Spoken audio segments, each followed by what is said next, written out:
Ladies and gentlemen, I want to call the meeting to order.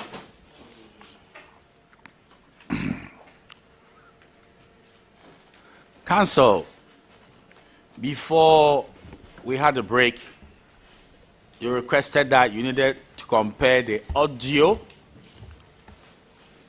and now it's been transcribed. Have you finished with the exercise? Mr. Chairman, we have done so. Okay, fine. All right. So, if I should capture what my colleague that we are just, we are waiting for him, but we want to proceed, said, did you see that that's a good transcription of what is on the audio? Mr. Chairman, the question was directed at the witness. If we No, want I'm me to asking ask, you. Very well. Yeah, I'm asking you first. Very well.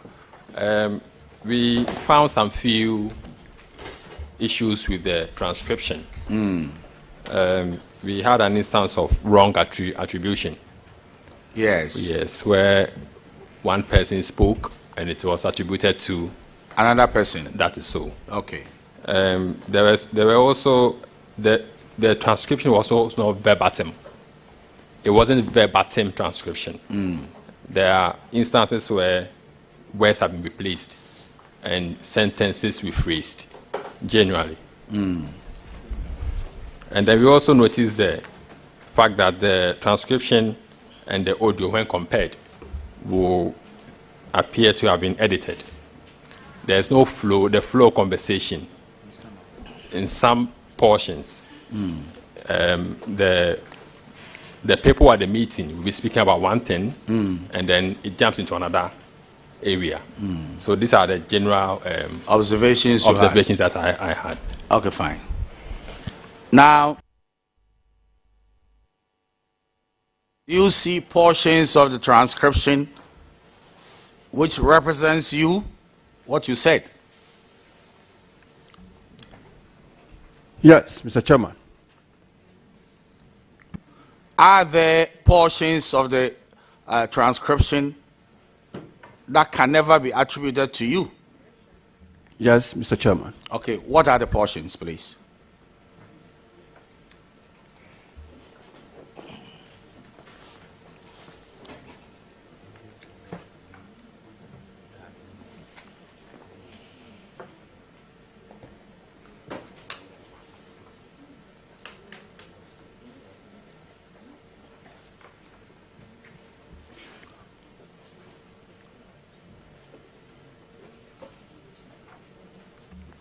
Mr. Chairman,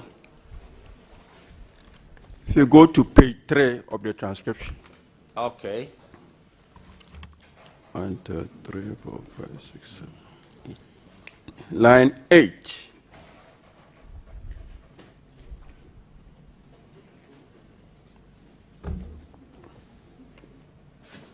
Yes. I saw something that I want to find out. I was doing that because we will go on retirement, maybe confident, and to work for and to change power. I don't remember we discussing anything like that. That represents what Chief Bugri Nabu said. Oh, okay. Yeah, it's not yours. Because- That's yes. Alaji. Yes. Yes. Then when we go to page 4,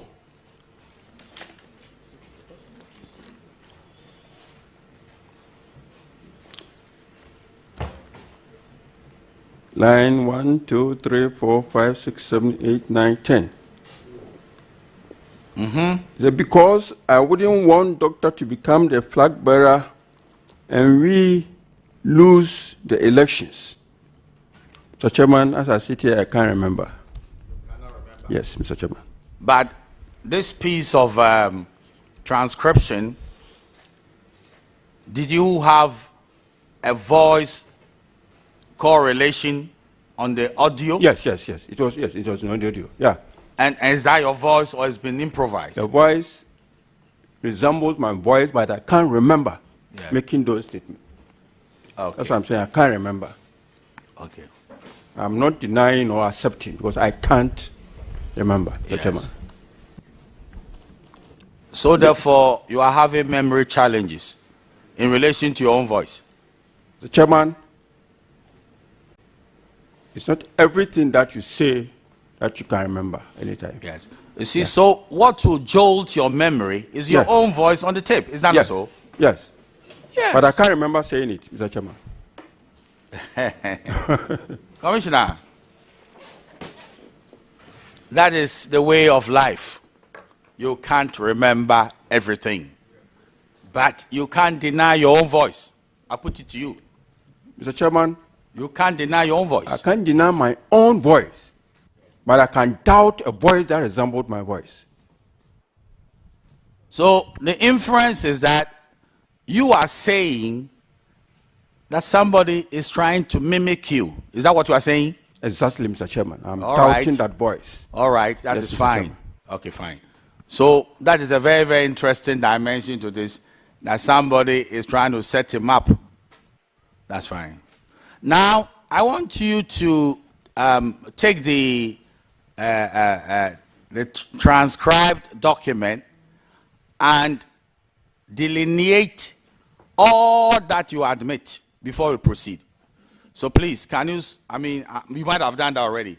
I have a red pen here if you want to do so. All that you accept and you remember, be good enough to just underline, and then we'll take it up from there.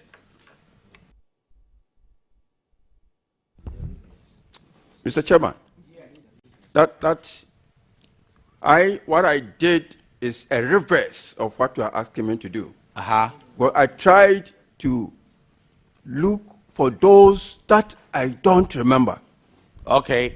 So now if I have to talk about those that I remember saying, maybe then I will need to read, and then when I see something, then I tell you that I said this.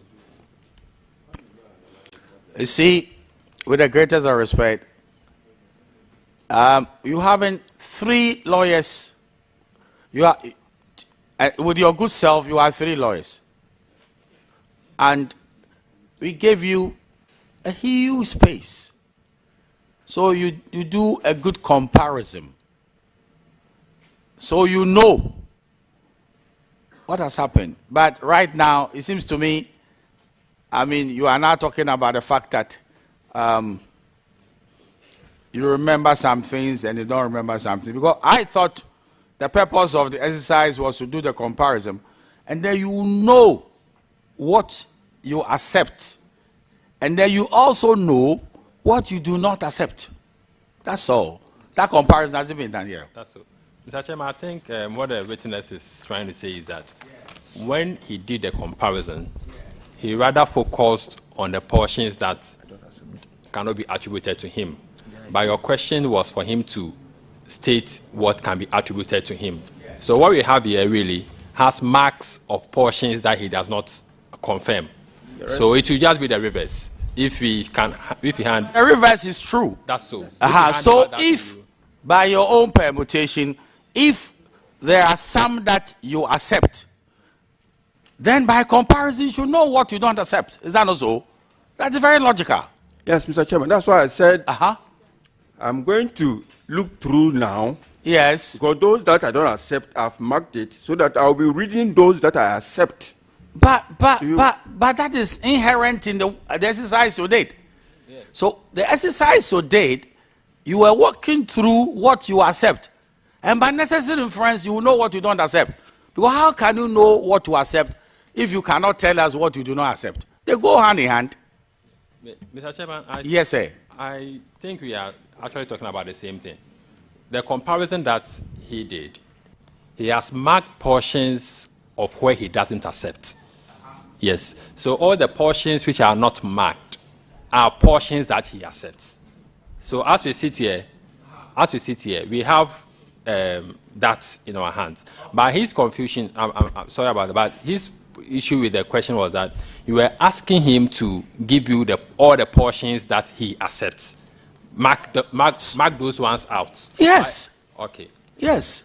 Very well. And I thought that is why you took our time away. Is that not so? Yes, we did. And Yeah, so let me have it. Those things that he accept, mark it, accept, because we're going to question him on what he has said. Very well.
Mr. Chairman.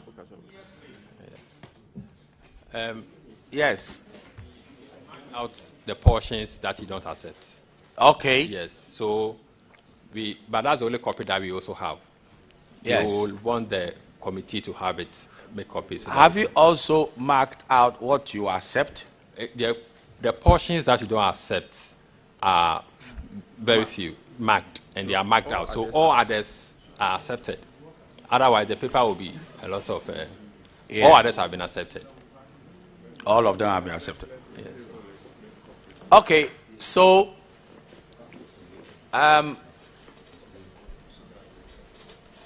I want him to tender it in evidence. Give it to him, let him tender it in evidence.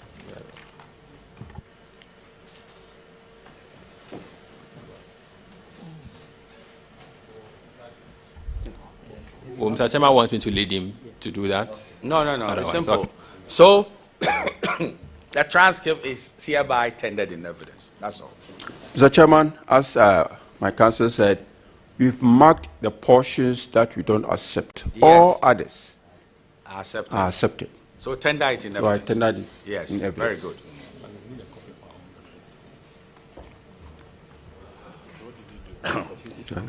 I'm done. We'll make a copies now. Yes. Chairman, respectfully, Yeah, I want to mark it. Should I? yes, please. But since he's saying that Yes. those portions that he's marked are not accepted, Yes. I don't think there'll be more than, would there be more than 10 paragraphs? Sorry, Mr. Chairman. We have 1, 2, 3, 4, 5, 6, 7, 8, 9, about 9 paragraphs, Mr. Chairman. But not all the paragraphs. There are some just section of those paragraphs. Just section Chairman, I of those suggest paragraphs. that once it's been tendered, they'll make copies of those portions that is marked. Yes. Then the rest, we have it already, and we can, No, it should be all. all of them. Yes. So that The you know 45 pages. You can situate it properly. Yes. Okay, no problem. So let the records reflect the transcription, which was exacted from the audio tape and perused by Commissioner George Mensah in the company of 2 solicitors of the Superior Court of Judicature, in which what he has accepted is duly marked and what is rejected is also marked. What is accepted is not marked. Exactly. Okay. In which what is accepted is not duly marked is hereby tendered in evidence and marked as Exhibit 1.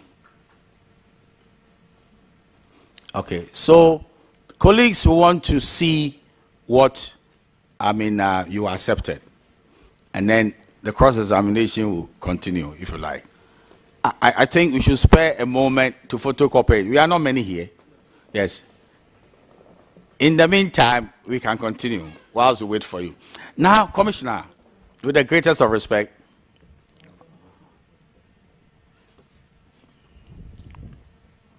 what advantage did you seek to achieve by engaging Chief Bugre Nabu?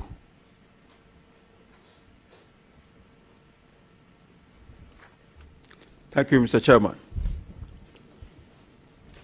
For now, my engagement with Mr. Bugre Nabu did not give any advantage except the fact that my name and my pictures are trending in the whole world. Now, people who had not even heard my name, no, sir. seen No, me sir. before. Yes, no, sir. Yes. Counsel, I made a mistake, but let me find out. Did you people have lunch? Or you were too busy? We were too busy. Oh, I'm sorry? Lunch was provided. Okay, fine. Let's give them some 50 minutes. Do you want us to excuse you so you have some lunch? Mr. Chairman, no, we want to proceed. You want to proceed? Commissioner and counsel, listen to me carefully so that it doesn't become a challenge. I'm saying that I'm talking about the matters which predated the tip. You get the point? Yes. So, what advantage did you want to secure by engaging Chief Bugri Nabu? Thank you, Mr. Chairman. Now I've gotten the question Yes, very please, clear. yeah. Very clear. Mr. Chairman,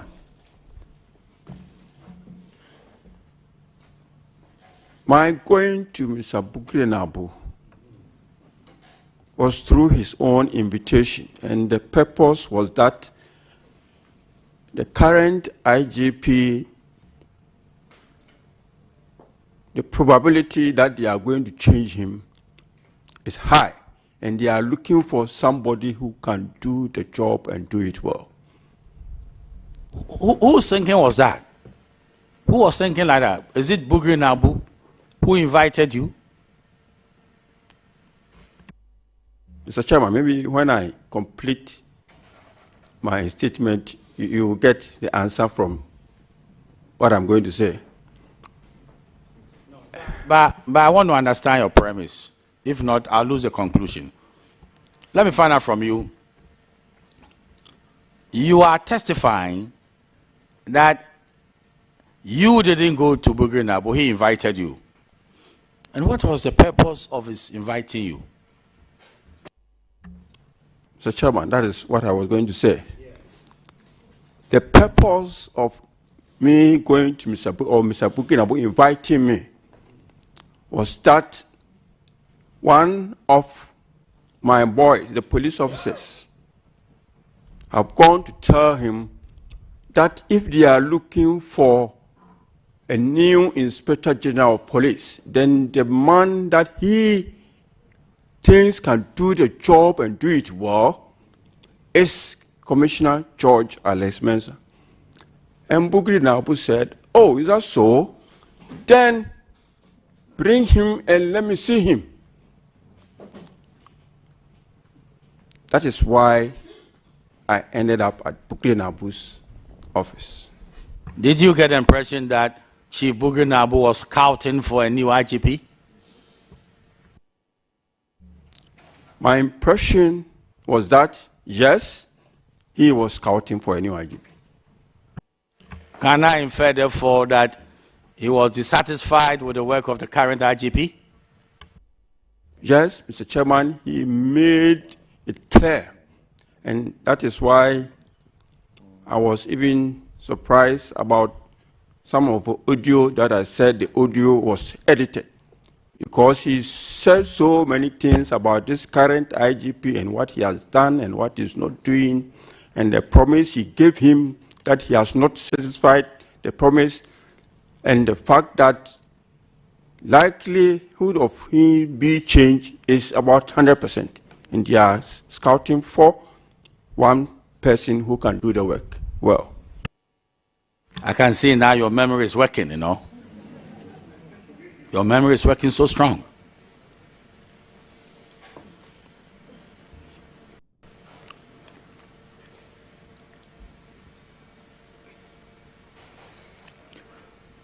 Please, Commissioner, who is this go-between? You've mentioned somebody who is like a go-between, you know, the one who said certain good things about you to Chief Bugri Nabu, and therefore they should bring you to him to meet the person who can do the job better. Who is this go-between? Mr. Chairman, that is Superintendent George Asare. Okay. Yes, Honorable, I don't want to say you are in contempt of the chair, but I don't know why you exceeded your time, and the whole thing was because of you. We need to rise. I don't know. Are you ready to continue with the? You are waiting for the document.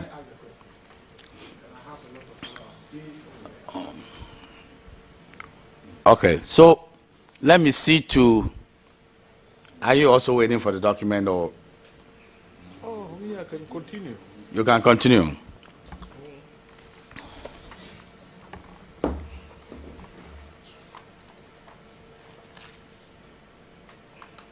So, did you have faith in Chief Bugri Nabu that he could assist you or anybody else to become an IGP? Honorable Chair, I had, because I knew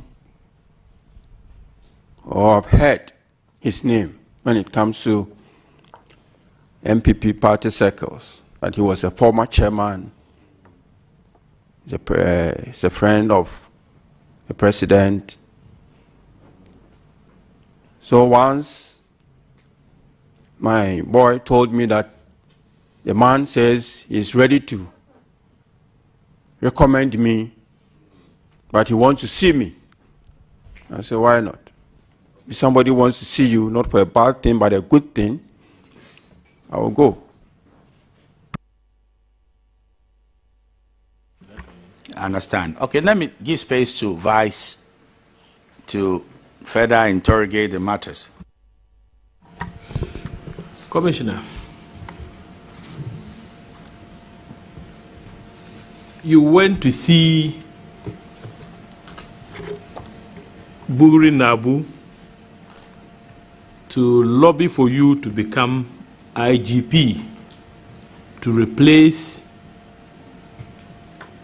Dr. Akufo-Dampare. Now, why were you interested in replacing Dr. Akufo-Dampare as the IGP? Mr. Chair, if you heard me right,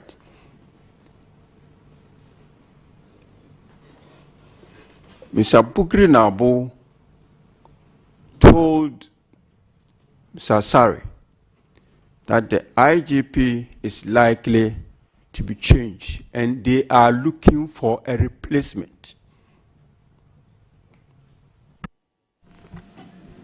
Did you find out why Bugri Nabu told you they were looking for a replacement for the current IGP? Yes, I did. What did you establish?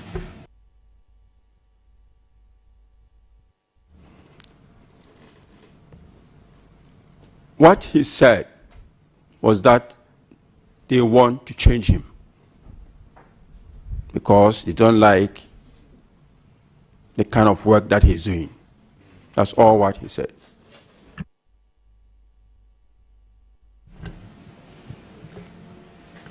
But you have insisted yourself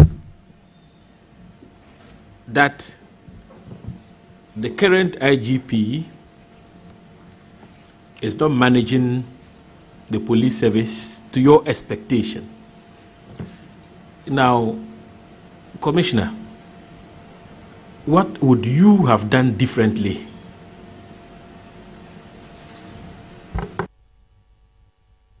Thank you, Mr. Chair.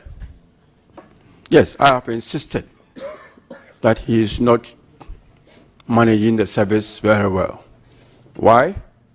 Because now, as we speak, he has shut up the mouth of every police officer, including the Public Affairs Department. Nobody speaks.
Well,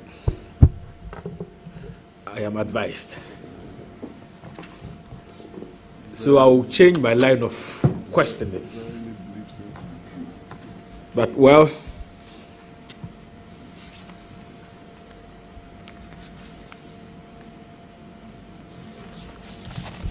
now let me take you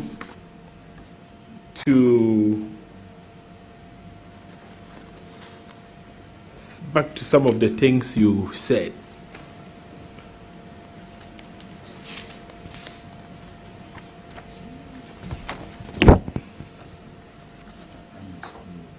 No.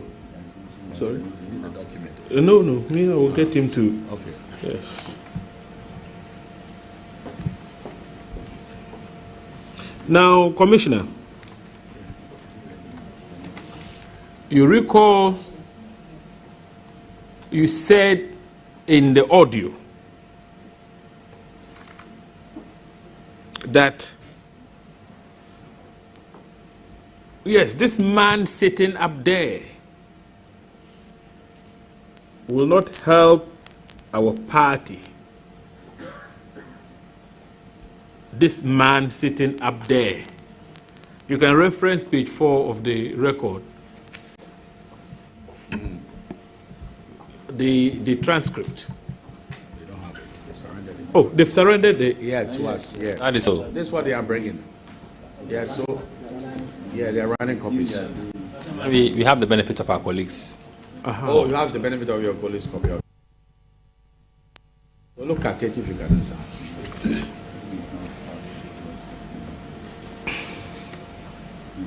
Yes, he said yes. This man sitting up there will not help our party.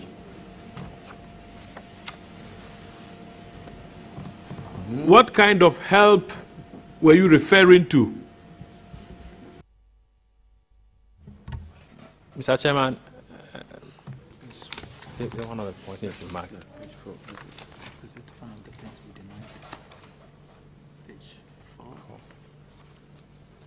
Please wait. You didn't mark it. Mr. Chairman, in the absence of his record, which he has marked portions that he doesn't remember saying, it's difficult to compare what we have of our colleague, which is not marked, yes, with what has been sent for the, yes. So it's a bit difficult for us. I marked it, I don't remember.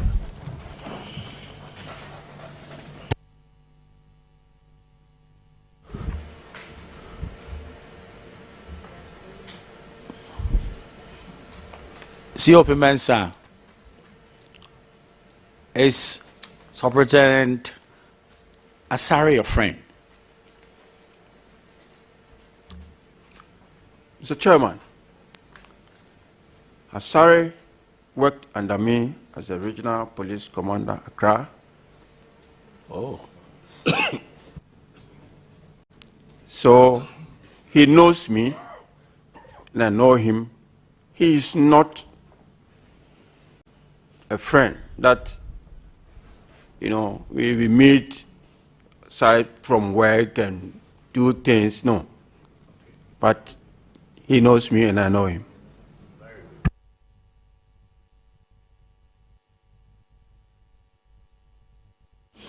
And you are very confident to be speaking concerning very critical matters while he's seated with you. Yes, Mr. Chairman, because I dealt with him on several issues as a regional commander. So I have confidence in him. Do you expect him to confirm the issues that were discussed at the behest of Chief Bugre Nabu?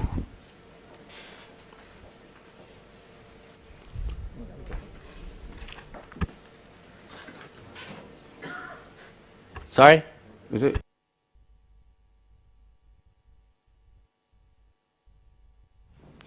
Mr. Chairman, I expect Asare to speak on what he said.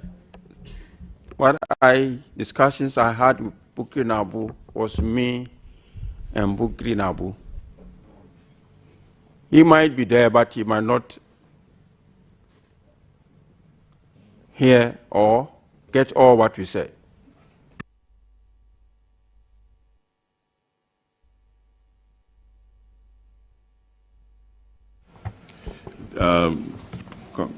Commissioner Mensah, please, I just have this simple question for you. What's the name of the gentleman who came and informed you that Mr. Chief Bukri Nabu wanted to see you? Who is that person? The chairman, that is Mr. George Lasondre Asare. So we are here to deal with that. Okay, thank you.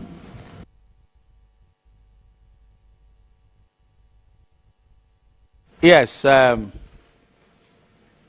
Commissioner, in the course of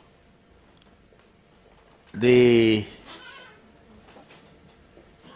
discussion or conferencing or whatever you had with Chief Bukri Nabu, at some material time, Superintendent Asare was there physically. Yes, Mr. Chairman, he was there. But as I said, if he heard, because I was talking to Bukri Nabu, Asare was sitting at the back. If he heard it, yes, he can confirm. But I cannot say that he heard everything that I was saying to Bukri Nabu. Were the two of you expecting that Superintendent Asare will hear what we're saying? Were you expecting that he would hear it? Or you didn't want him to hear it? In the same meeting? Mr. Chairman, what I was telling Bukri Nabu was meant for Bukri Nabu. But Asare could have heard it.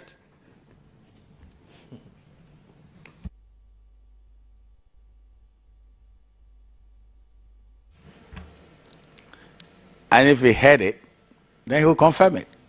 Is that not so? Yes, Mr. Chairman. Okay. Your good friend here, you know, he, was the reason for the adjournment. You know. He says now he has the basis to continue with his interrogation, and I think he has the floor. So please listen carefully and see how we'll be able to make some progress. Mr. Chairman, you mean, oh, okay. Honorable. Maybe Honorable doesn't know me, but I know him very well. Yes, he was my student at Bekwai SG Secondary School.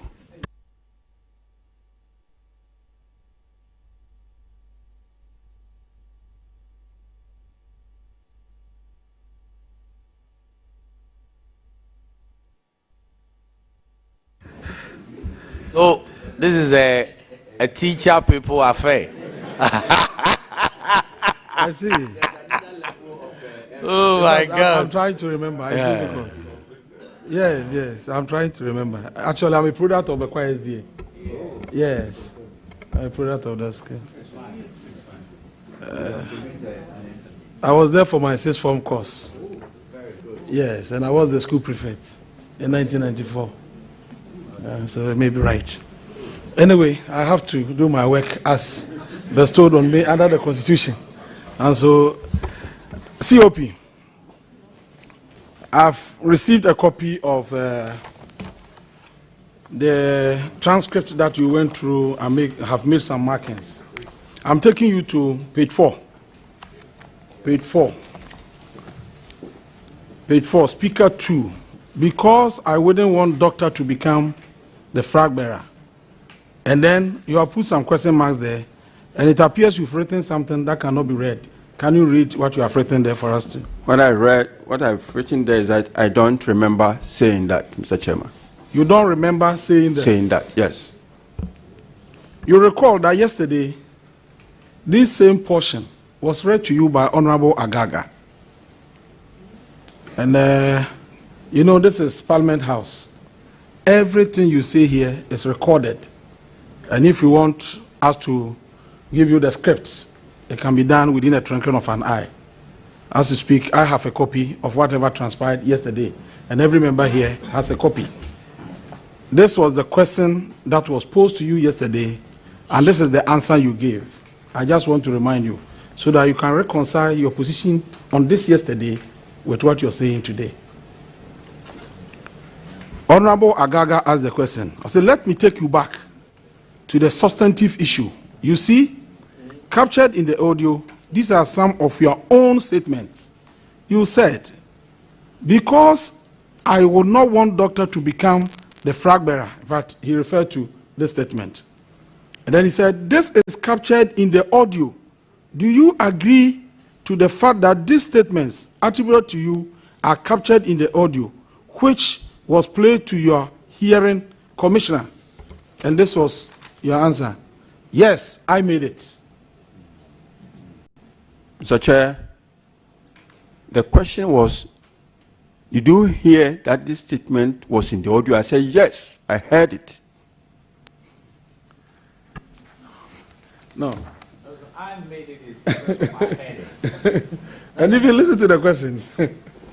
Counsel, I heard it is different from I made it. That means if you say you made it, that means you made a statement. I didn't say. You didn't say that. I remember saying. Okay.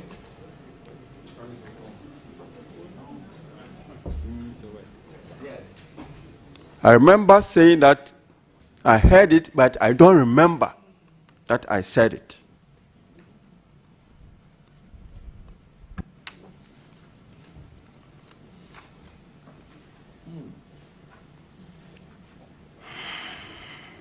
Commissioner,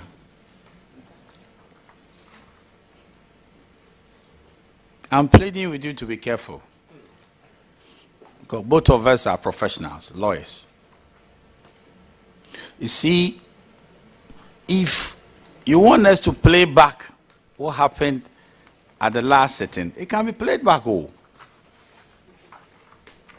Because do you know, you are trying to even indict the Secretariat that if again, edited what you said. You see, so please, please, please, I'm begging you. I wouldn't want to go too far with this matter, but if you believe that today the Secretariat had attributed something you didn't say, it will play back your voice, which was not the one on the tape, but right here. So please, let's be very careful. Counsel, you get the full implications of what I'm saying. Let's be very, very careful. Because I told you, and I want to insist, that there is no malice aforethought. And there's no way anybody will sit here and we will mess the person up. We will never do that. It will be bad to do that.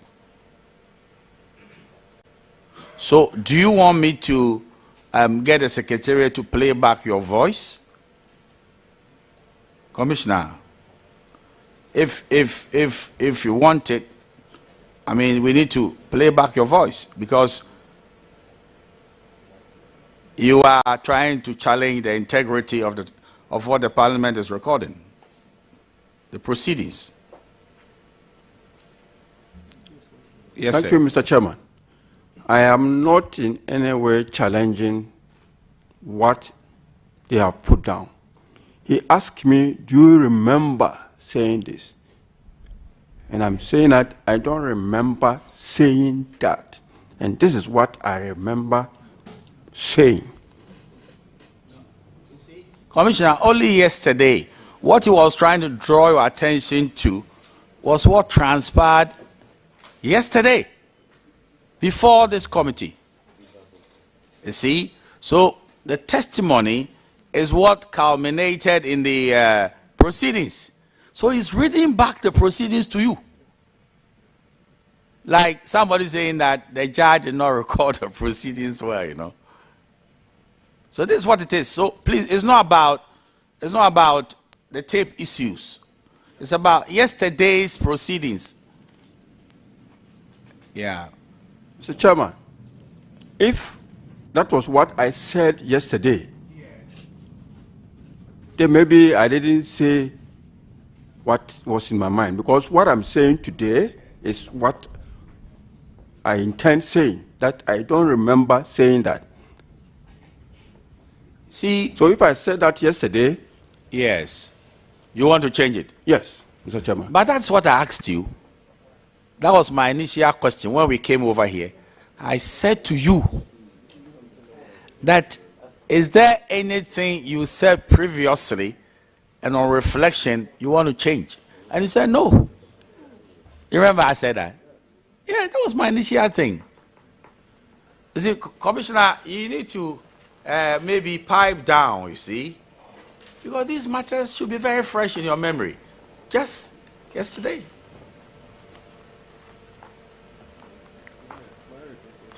Okay, so he says, so why don't you read it to him again? If he wants to change it to be part of the record, we will see how we evaluate what he's saying. Yeah. Mm.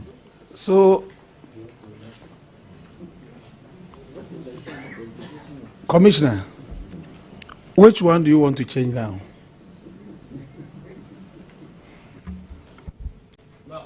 Please, my dear colleague, read it to him again. You see, because what you read to him is now a challenge. So be gracious enough to read the question from Agaga, the vice, you see, and his response yesterday. And then you will refresh his memory. Yes, please. In fact, yesterday, Honorable Agaga read a statement attributed to you from the audio in question. And then, let me read exactly what he said. Because, I'm quoting, because I will not want doctor to become the flag bearer, and then we lose elections. Then it goes on, gave you the position, break the 8. Meanwhile, this IGP is not correct. Allow you there, you have done politics. You know elections is not just, sometimes elections, mafia work is inside though. Alaji, no, not at some time. As for that one, then you said, I am just saying. Then Alaji comes in, mafia work is inside, not on some time. It is not some time, it is. Then you said, yes, and this man sitting up there will not help our party to do anything. And the question was, this is captured. This is what Honorable Agaga asked you yesterday. This is captured in the audio. Do you agree to the fact that these statements attributed to you are captured in the audio which was played to your hearing, Commissioner? And then you answered, yes, I made it. And so I wanted you to reconcile your answer to this question yesterday with the answer you are giving today. Honorable Chair, Mr. Agaga yesterday, out of this portion, did not ask just one question. He asked a question as to the mafia work, and I agree that yes, I said it. And I explained that when we come to mafia work, I was talking about if proper security is not provided at your stronghold the opposition can come and cause a mess and people will not come to vote and you are likely to lose the election. But when he went to where it is written that I said, doctor, and he said, which doctor was you referring to? I said, I don't remember saying that.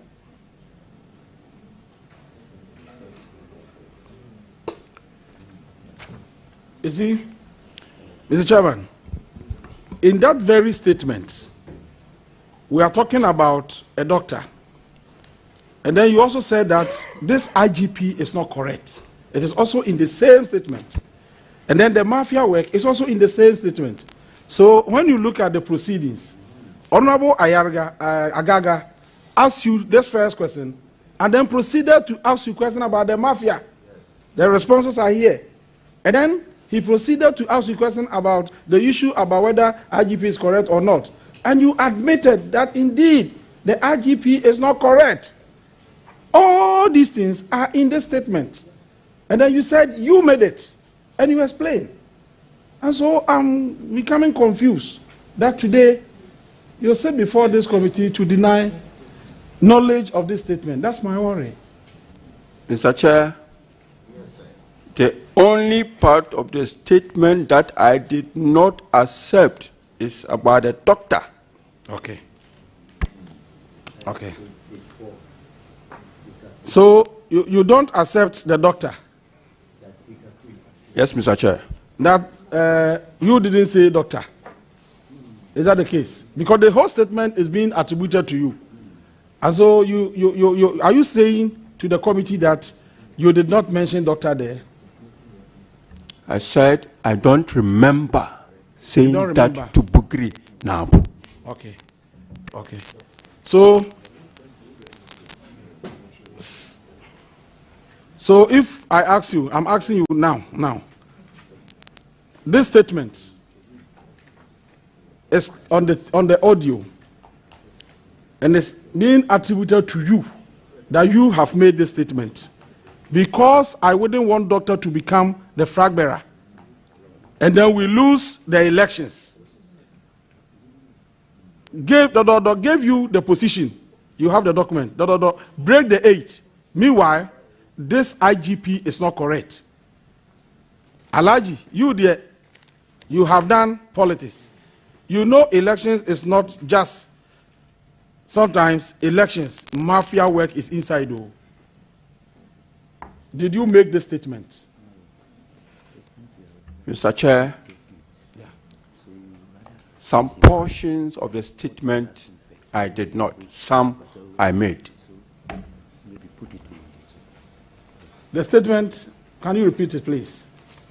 Say some portions of the statement, I don't remember making it, but some portions. Which are those portions? Those you don't remember? I don't remember mentioning the name of that because I wouldn't want doctor to become a flag bearer and we lose elections. I don't remember making that statement. But for the rest of it, you made I made it, yes. Okay.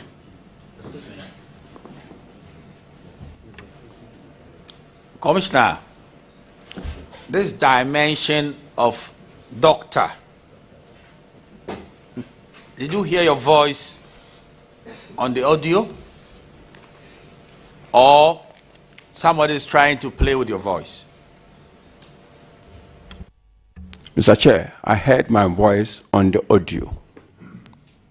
And yesterday I said, yes, I heard my voice, but I don't remember saying it. That's the answer I gave yesterday. It is very natural that what you forgot, hearing your own voice, should remind you that you said that. Is that not so? Yes, it is natural.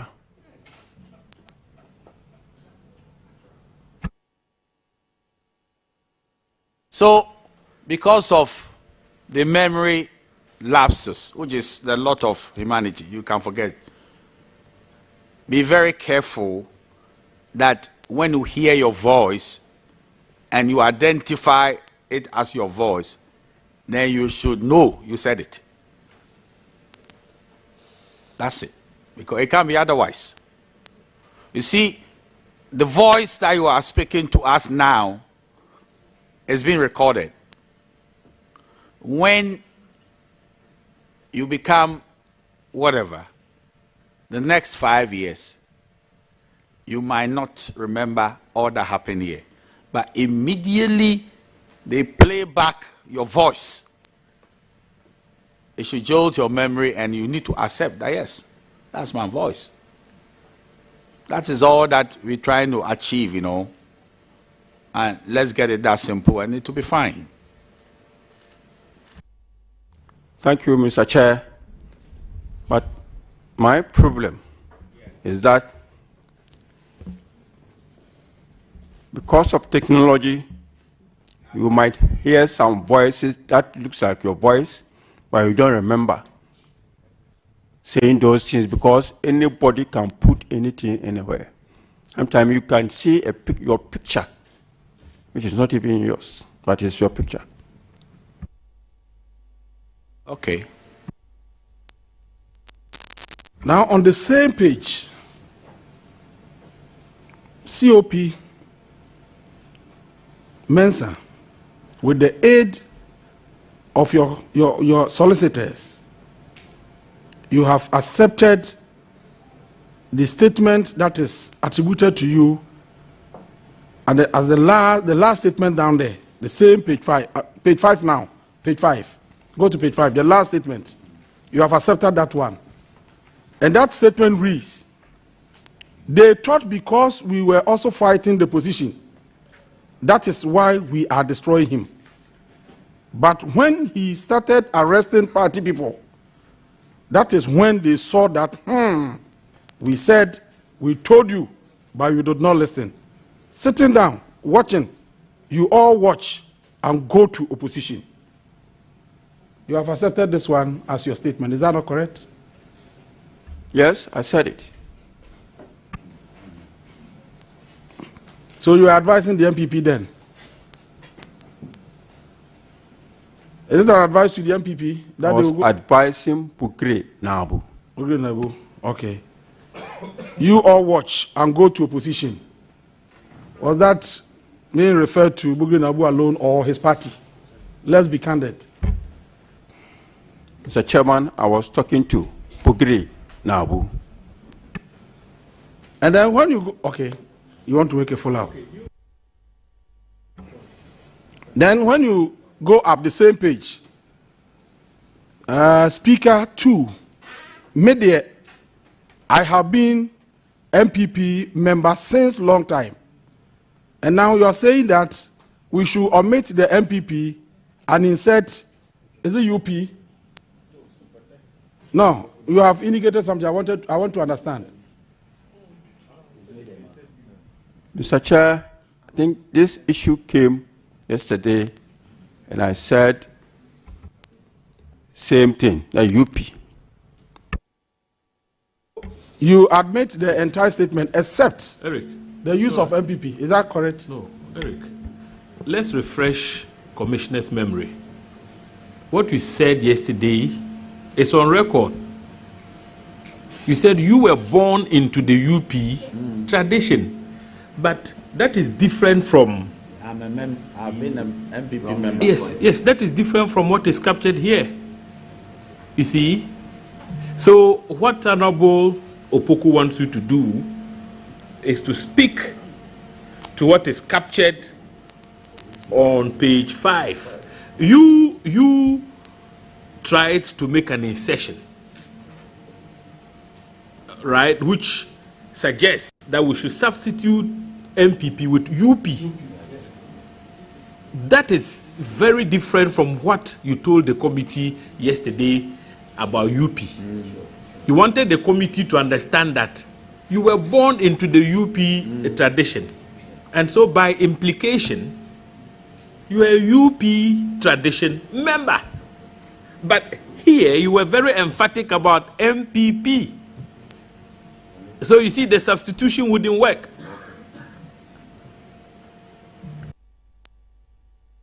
Mr. Chair, That is why I said, if that's not the only thing I wrote there. If you look, I said, point, remember, I don't remember making that statement. Yes. Yesterday, this was the question I posed to you, and I have your answer here. You have been an MPP member a long time before you joined the service. Is that correct? And this was your answer. Mr. Chairman, my family has been with the UP tradition since I was born, and we have remained there until now. That was the answer you gave yesterday. Yes, Mr. Chairman, and I will not run away from that. That's right. That is true. That's right. And so on page 5, you are saying that you should remove the MPP and insert UP. And then again, you are saying you don't remember. So which one do you want us to take? Because you could have simply said, I don't remember making this statement. But you have also given indication that you wanted us to remove MPP and insert UP. So my understanding is that if we remove the MPP and put in UP, probably that will be your statement. No, okay. Mr. Chairman, this script, we never knew that you were going to ask us to make something on it and bring it to you. Some of the things, I noted it before Mr. Chairman said we should make things, this UP tradition that I put there yesterday myself. It's not meant for today. No. So please, take that one out. Yesterday? Yes, take that one out. Okay. No, he's saying that was done yesterday. No, he spoke about UP tradition yesterday. Yeah. On the paper. Yes. He's saying that. What he's saying is that Listen. Okay. all he's trying to say is that he wrote certain things on the document at a time he didn't know would be asking him to give indication as to which portions of the transcript he accepts or rejects. And therefore, when he wrote UP, it was just notes that, is that not what you said? No. Please. Your notes on the transcribed document. It's not what he's talking about, oh.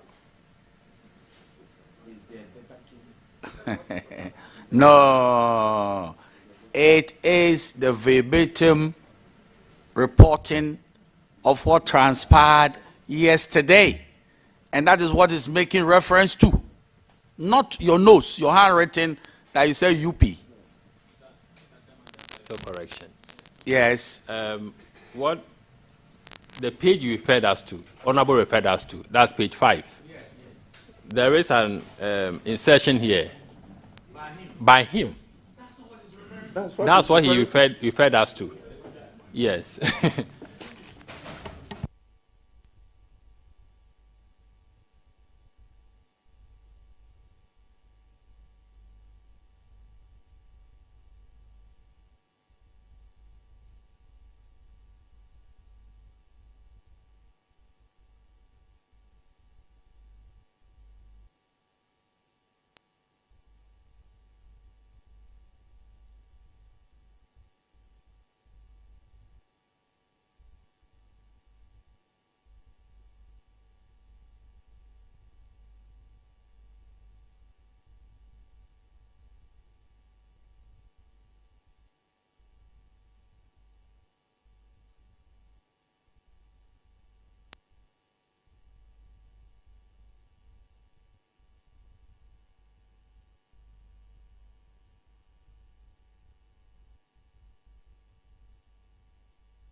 Now we are still on page 5.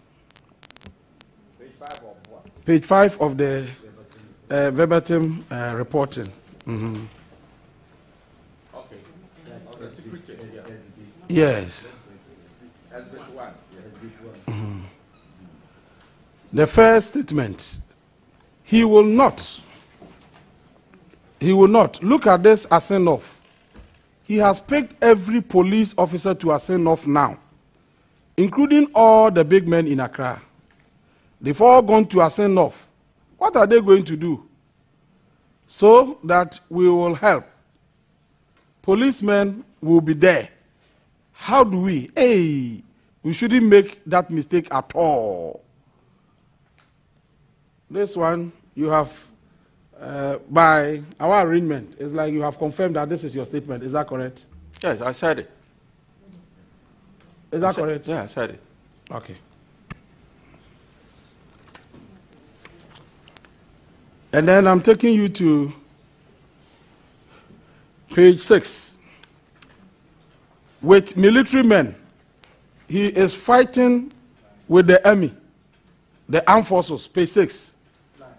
The second one, speaker 2, the second one. With military men, he is fighting with the army, the armed forces. This one, you have confirmed this as your statement. Is that correct? Yes, I made that statement, and I still stand by it.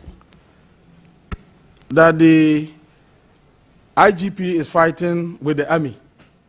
Is that the statement? Yes. We want to understand it.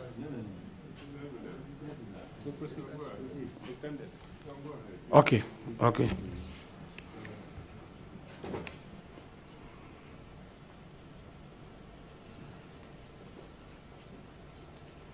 Then the first one, speaker 2. So, Alaji, whatever we need to do to get somebody else to supervise these elections, we need to do, because as we speak, this IGP, he is not good. He is not fine with the military officers. This one too, you confirm as a statement coming from you. Yes, Mr. Chairman, I said it. As I said yesterday, I will say it everywhere I go. And so when you said, so Alaji, whatever we need to do, the we was representing which group of people? We, including yourself, which group of people were you referring to? I was referring to myself and Alaji. The two of you. And then speaker 2, the third statement. I don't know. You find out. If any army officer is your friend, call him and ask him, how do you see this IGP? He will tell you he has been arresting military cars, commanders' cars. Yes. Find out yourself. Is this also your statement? This is also from the audio. Yes, I said it, and I still stand by it. Okay. Then the last one, Alaji, we tell people, you, because I didn't know you, so I cannot just get up and come to you and then tell you this. But those that we know, we tell them perfectly. But when you tell them, they think, oh, Mensa, maybe it is because you wanted to be IGP and they didn't give it to you. That is why. This is also your statement. Is that correct? Yes, Mr. Chairman, I said it. Good. And then page 7. Page 7 is just a short one. Page 7. The father comes from Krobo and the mother is from Oti region. You know, if you count from the last speaker 2, is the third one. The third one, the last from the last. 1, 2, 3, yes. The father comes from Krobo and the mother is from Oti region. Is it your statement? Yes. Who were you talking about? We were talking about the Inspector General of Police. Okay.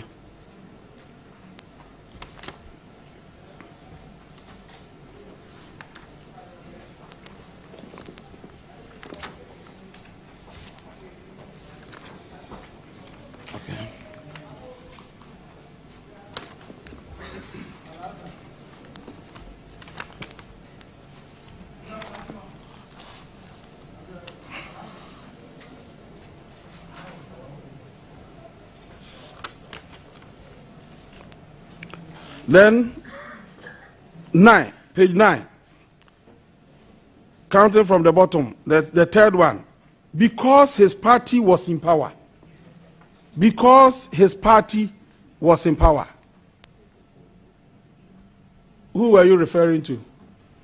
And what specific party were you talking about? Because his party was in power. This one, you confirm that is your statement. So straight away, we answer the questions and then we'll proceed. Yeah, Mr. Chairman, that's my statement. I said it. Yeah, because his party was in power. Yes. So who was the person being spoken about? Mr. Dampare. Dampare, who, Yeah. and what party was it?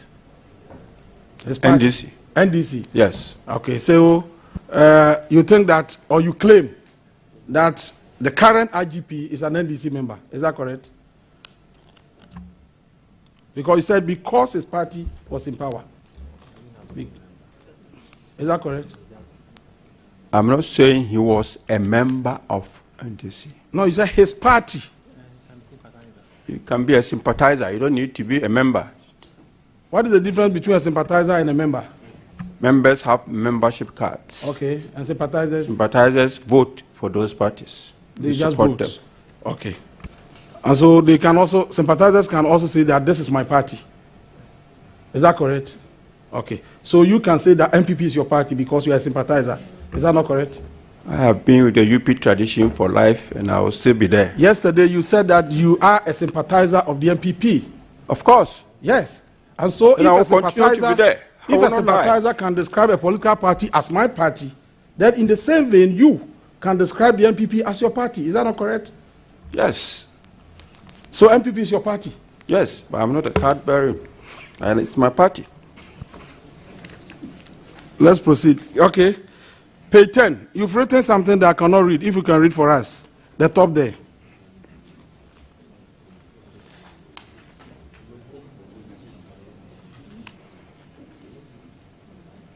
What I wrote there is national. National. Or was it for your own use or it's for your own? It's not for... Okay.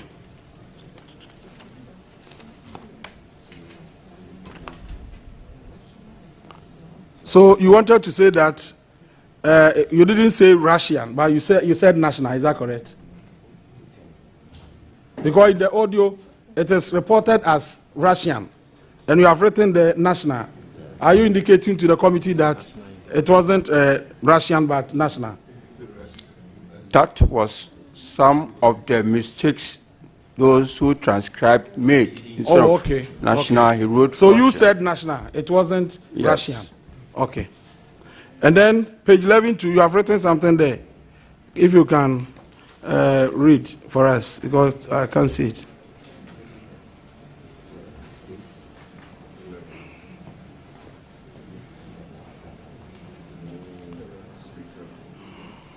Chair, that was my personal note. It wasn't meant for the committee. Okay. Let's even stay there. Well, let's stay there. So you admit that when your voice is captured as saying he, when he brings his CV, there are certain things that he doesn't add to it. He has removed all those things from his CV.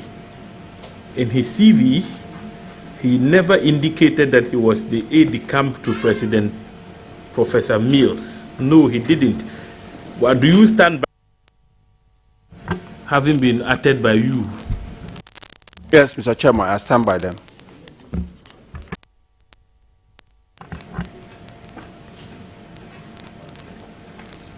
When you say, when he brings his CV, right? It presupposes that anytime he brings up his CV, you see it. Is that the understanding? It doesn't presuppose. It doesn't presuppose, please. Chairman, please.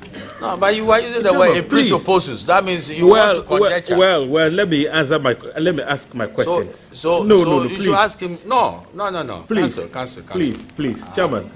I'll crave your indulgence. You see, do not put words in the mouth of the witness. That's a basic rule of I mean, if you say that, you know. But to presuppose makes it, with respect, an argument or conjecture.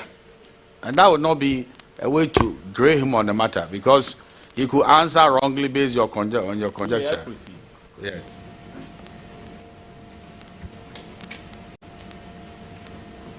Now, Commissioner, when you state categorically that he has removed all those things from his CV, have you seen his CV? Yes, Mr. Chairman. When did you see his CV?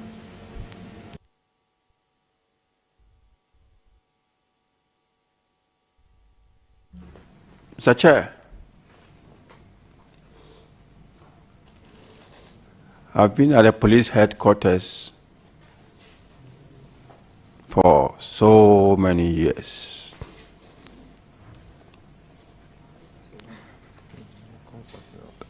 Officers have our CVs on our files.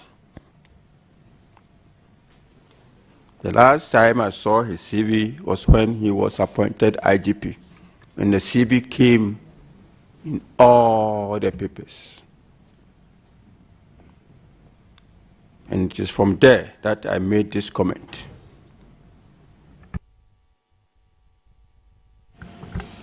That the fact of the IGP having once served as aide-de-camp to Professor Mills was not captured in the CV. You made the note.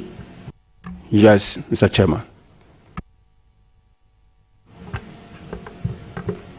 You want him to finish before you take your full...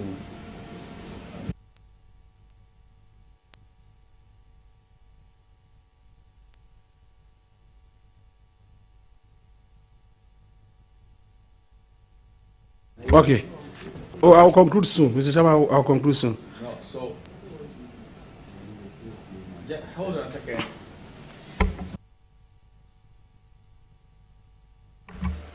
And are you done with it, or you should continue?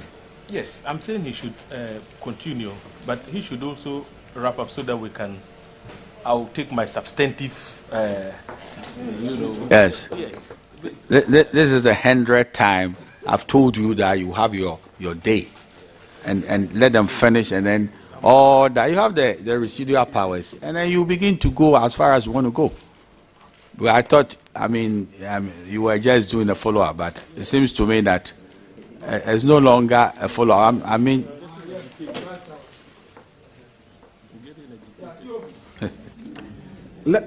I'm taking you back to page 9. There's a small statement there. I want some clarification. Page 9. 1, 2, 3, 4. From bottom, speaker 2, 4. Alhaji said this. Now, he became a commissioner before you. And this was your response. Yeah, before me because his party was in power. You have confirmed that this is your statement. Is that correct? Yes. And then yesterday, Honorable Tobu asked you a question, and then you provided an answer. Let me read the question and the answer to you for you to, understand me. Thank you, Mr. Commissioner. In the policy guideline before the Ghana Police Service Regulations 2012, which you also enjoyed from 1992 till we had a new policy guideline, it was provided in that if one is a chartered accountant, one's minimum rank should be a superintendent of police. I presume that is why Dr. Dampari became your senior. Is that right? And then you answered, that is true. Yes, I did. So why are you saying that he became commissioner before you because his party was in power, knowing very well that the guidelines state something different? This is a conversation, and becoming a superintendent and a commissioner are totally different. Okay. The first one was becoming a superintendent.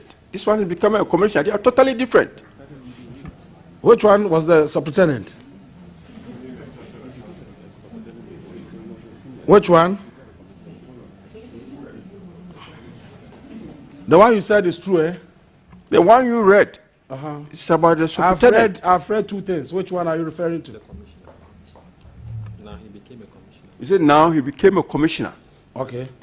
And what you read, the question Mr. Tobo asked was about superintendent. Okay. And so you But think the question now is about commissioner. And I'm saying these are two different ranks. and you think that in the police service, people are promoted based on their party affiliations. Is that not the case? Because you said because his party was in power. Is that what you are insinuating? The chairman, I'm sorry, I will not want to answer this question. You want to do a follow-up? Yeah, you want to clarify a point. Commissioner, I just want to help my colleague. What he's saying is that Dr. George Akupu Dampari became superintendent as a result of his academic qualification, being a chartered accountant.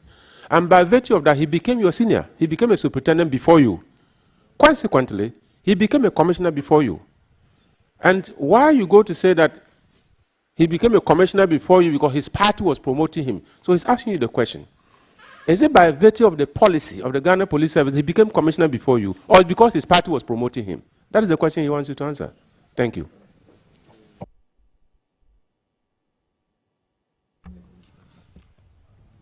Mr. Chair. We need some clarification. Yesterday, what my colleague Peter Tobu asked, and your answer suggested, was that once you complete a course like the CA, a professional course, you are promoted to a superintendent. Yes. We want to have an understanding of the distinction, the considerations that are made from superintendent upwards, so that we're able to understand the promotional requirements from superintendent downwards, superintendent upwards. Is there a prerogative? Are there some positions that has to go through the police council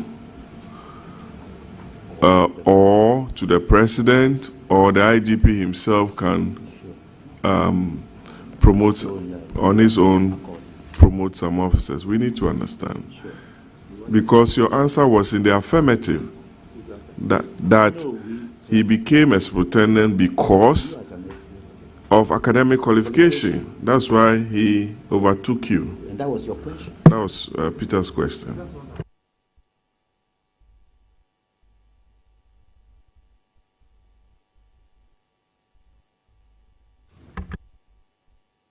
Mr. Chairman, police promotions have so many things going on in it. We have academic promotions, we have normal promotions, and we have special recommendations.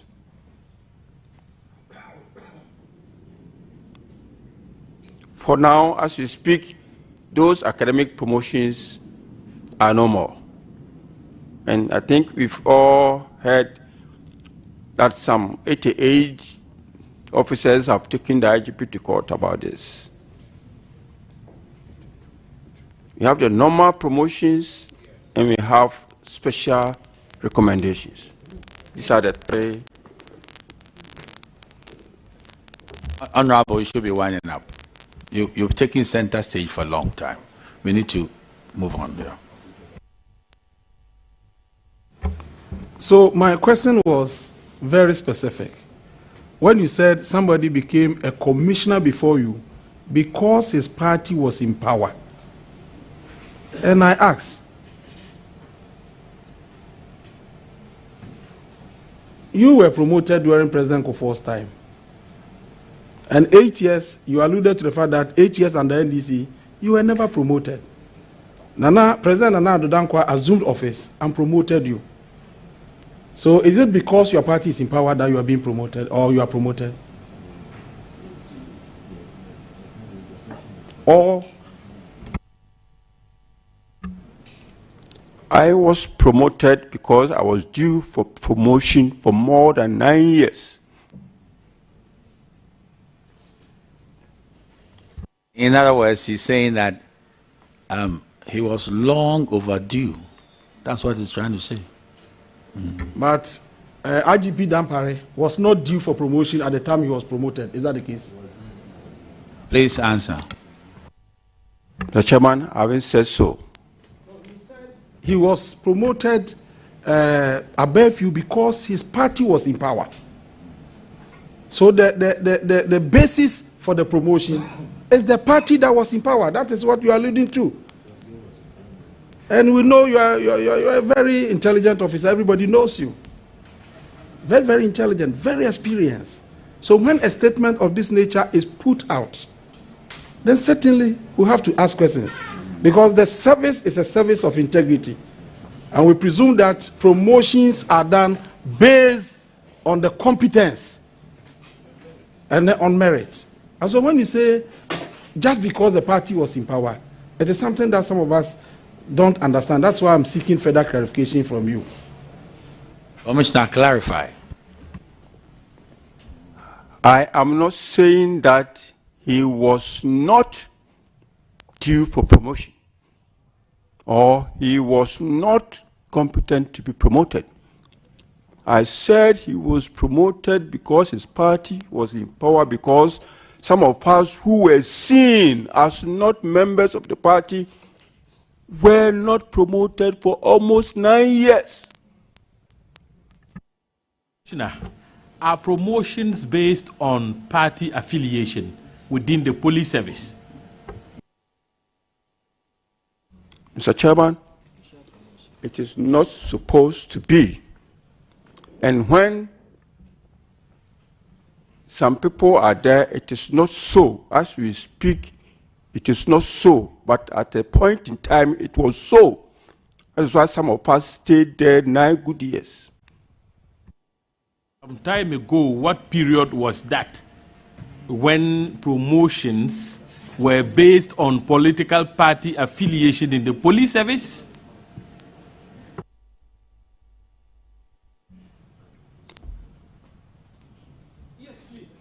That was the period from 2008 to 2016. 2008 to 2016? Yes. Right. Yesterday, you recall, I gave you an example and asked you to give me a response. I asked whether you knew General Obi Akwa, who was Army Commander or Chief of Army Staff in 2016. And what was your response to that question yesterday? The chairman, I'm sorry, General Obi Akwa is not and was not a policeman. The armed forces is a sister security institution. Oh, vice. So I asked, this is a legitimate question. I asked this man this same question. Followed up. His response was wrong, and it was deliberate. So this is a legitimate question. You see, he sat here and confirmed that between 2008 and 2016, promotions were based on party affiliation. So let us squeeze him on this.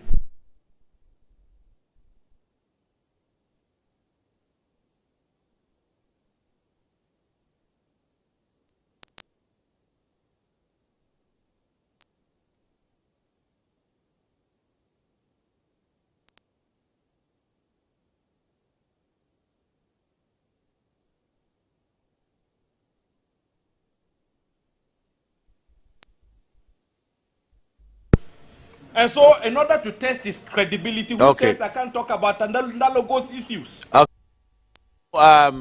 Commissioner, there are some analogous matters that you should address so that yes, we move on. Yes. So Vice, continue. Obi Akwa was Chief of Army Staff from by 2016 he was Chief of Army Staff. Do you agree? of this country. You're a senior police officer, you should know that. Mr. Chairman, I don't know.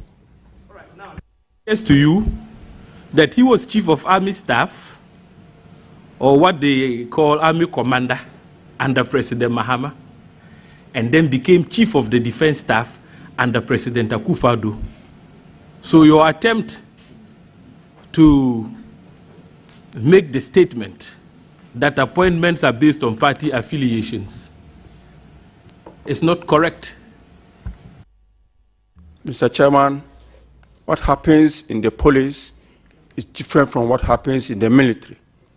And chief of army staff is not a promotion, it's a position. And that is different from promotion. Get it right. That is a position and not a promotion. So you can't compare what I'm saying to what you are saying. They are totally different matter. And the police and the military are different institutions. We are talking about promotions and appointments. In the police service, not everywhere, Mr. Chairman. Let's find out whether Vice is satisfied. I'll be accused of, please. If you got a referee like me anywhere, the match will be good. So don't. Chairman, you know my sense of I'm moderating things. You don't know what I'm going through here myself. I'm a moderator. You see? Stop me right in my tracks. Please. As your vice chairman. No, Chairman. I'm trying to moderate you, so that if you are not careful, it could be something else. That's what I'm trying to do. No, I've prompted him severally, but he defies me, you know. Oh, no. And I'm one of these days. If I sit here, you allow a witness to make such a conclusive statement. Between 2008 2016, promotions were based on politics. That is his view. You see why I wanted that. Please. A man can state his view. You think such a view hasn't got security ramifications? Yes, we evaluate it. That his view was wrong. When we are writing a paper, he's not supposed to tell us what is a reality. No, if his reality is wrong, we leave him to his errors. But we will sit here and say that is wrong. So what are you going to say? We are not going to swallow hook, line, and sinker all that he says here. Because he said it, that we as a committee will just produce. It's not like that. The public is listening. As for This the is public. live. So, no. We represent the public. Some information, when it's spewed out and you don't correct it, it poisons the public atmosphere. And so when a witness makes a statement like that, you know, he must be subjected to the proper test. Yes. The public is discerning. They are listening. You see, the public, some of them are even knowledgeable than us. So it's not, I'm not going to pander to any public, but what I'm going to tell you is that if a man gives an opinion, that is his opinion. He might be probably wrong. He is wearing a different lenses from mine. And he's in the service. He thinks that promotions could be political. When we are interrogating the matter, we'll sit down and see whether what he's saying is the truth or not. But the more you say that an answer is not palatable to you, you repeat the same thing. No. That is what he's doing. You are not seeing When that. I related to a factual situation, he sat here. He sat here and told the whole country that I was wrong. But the analogy I presented was factual. Well, not that. And that defeats the position he has taken. He disagreed with you. That's all he But was saying. we can't tolerate those kinds of, prevarications. When it suits him, then he says one thing. When it doesn't suit him, no, we must correct him. Okay. So, have you finished? Obi Akwa was chief of defense staff. Everybody knew. When he was chief of army staff, everybody knew. No, I didn't know. And we knew under which political dispensation. I didn't know. I'm hearing it for the first time. Greatest of respect. Yes. I think we are taking the wind out of the sails of Honorable Opoku. Yes. Obi Akwa became for the record, Yes. became Chief of Army Staff when Poku Duse was sacked. So let's also have it on record. Was he sacked? Removed. Was he removed? Removed, Was he sacked, removed or he went sacked. for retirement? He didn't go on retirement. Check. Vice, we'll come back to you. Please conclude.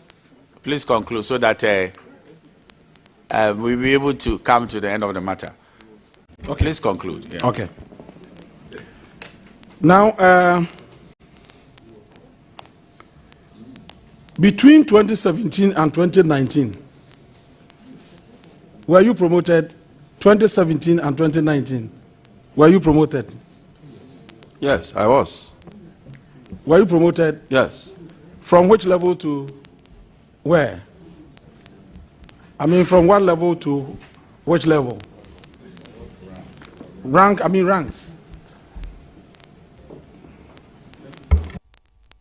2017 and 19. Yeah, I was promoted from assistant commissioner to deputy commissioner, then from deputy commissioner to commissioner. Service that within 2 years somebody is given these kinds of promotions. Is it normal? Yes, it is very normal. It is not because your party, especially when the person has spent 9 years in one rank, when his juniors has become commissioners, and he was still an assistant commissioner. Okay.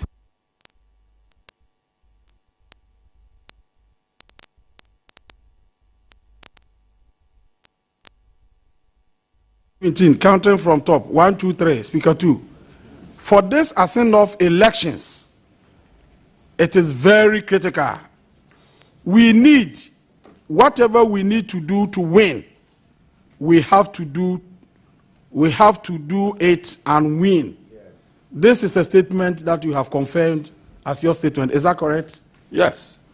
So when you said we need to win, whatever we need to do to win, we have to do. Were you referring to the MPP as a party? Yes. So as an officer, you wanted your party to do everything possible to win. Is that the case? I've said it already. And that was a conversation, private conversation between me and a senior party member. Okay. And then, last but one, Speaker 2, on the same page, we should have selected some of our own people to go there so that we work with the party. This is a statement you have confirmed as yours. We should have selected some of our own people to go there so that we work with the party. They go over there, then they know how to do things. Is that correct? That is correct. So you wanted your party, the MPP, to select police officers who are perceived to be your members to go and make sure you win the assent of by-election. Is that not the case? No, I wanted them to select people they trust who will go there and will not go and cause any confusion and will make sure that whoever wins, wins, but not to go and destroy your strongholds. So when you say some of our own people, with some, I know you are referring to some policemen. And so we are talking about some of our own people. So in the police service, do we have policemen belonging to the MPP and another group belonging to the NDC? Let us understand the issues clearly. Mr. Chairman, I will not be a hypocrite. Yes. We have it. And we have some of our people who resigned within 2 weeks and they went and contested for MPs when they were supposed to have had been card-bearing members for 5 years. But they resigned within 2 weeks, they were contesting. I'm not a hypocrite. I'll speak the truth. So as you speak, our police service is divided along political lines. That's the impression I'm getting. And I believe a lot of people watching are getting the same impression. Is that the case? That we have MPP group in the service, and then we have NDC group? With the greatest of respect. let's have in camera with this. It's okay. It's, as you speak now, the Ghana Police Service is divided along party lines. That's a very explosive thing. Yeah, so please, in good time, we can have him in camera. We will glean meaning and understanding from him quietly. We might call whoever matters, and it will become part of our recommendations. You want to correct something? Chairman, I was having a discussion with Honorable Agaga on General Eduse, Puku Eduse. Yes. He was prematurely retired. Okay. Yes, he was supposed to be 65, but he left before the time, and Aqua was made to act in his stead, and he's confirmed that. No. So I'm not he wasn't anything. he was released before his time. He was dismissed, and I said no. It was use the word dismissal is strong, because dismissal means that you go home without any benefits whatsoever. So, I mean, he was released before his time. That is fine. That is true. Yes. So I mean, before his time, I can't speak to that, but fine. all I can say is that he was not dismissed. That is fine. That is fine. So now, Vice, Yes, sir. you have the floor. Thank you, sir.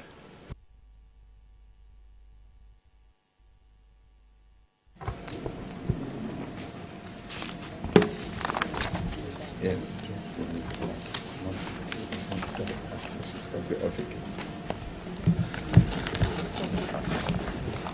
It was 6.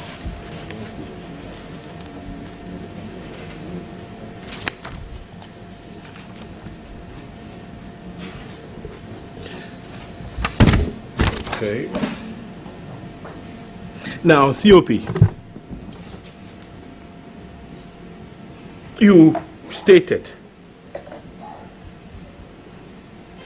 one of your charges against the IGP is that he had been arresting party people. You said this. Yes, I said it. Now, which party people are those? I was speaking to Bugre Nabu, so I was referring to his party people. Which party? MPP.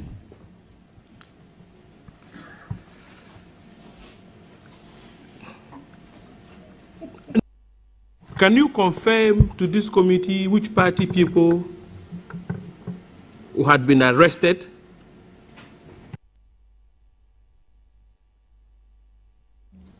Mr. Chair, I never knew that I was going to be asked this question. But I can remember just one, that the third vice chairman of the New Patriotic Party was arrested.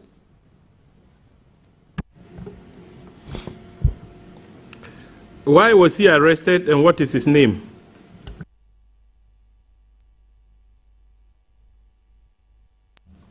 Mr. Chairman, I don't know his name. All what I knew was the third vice chairman of the NPP. He was arrested for a traffic offense. Is that an arrestable offense? Yes, it is. So he was arrested because he jumped the red light or he committed a traffic offense and not because of his party affiliation. Is that correct? I actually don't know the offense he committed. If I tell you here that I knew the offense he committed, I will not be speaking the truth. Commissioner, I thought you just said he was arrested for a traffic offense. Yes, he was arrested for a traffic offense, but we have several traffic offenses. So I don't know the specific traffic offense he committed. But the information we had was that he was arrested for a traffic offense. But the specific one, I don't know, and I cannot sit here and lie. So you would agree with me that he was arrested not because of his party affiliation, but because he had committed a traffic offense.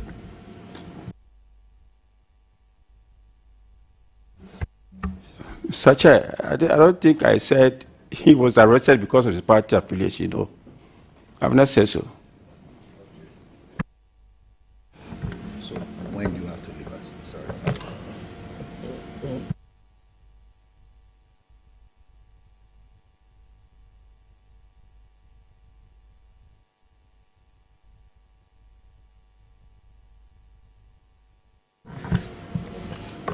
Commissioner, you see, let's be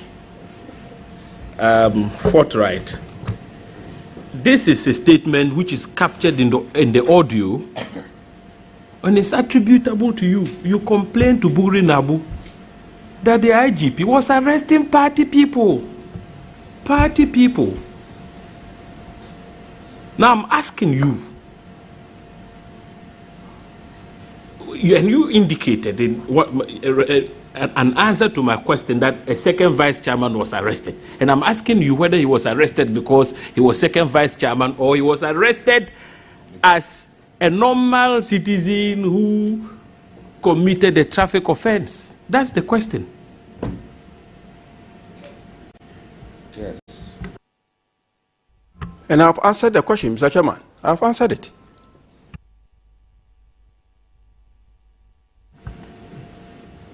I said he was arrested for a traffic offense. That's what I said.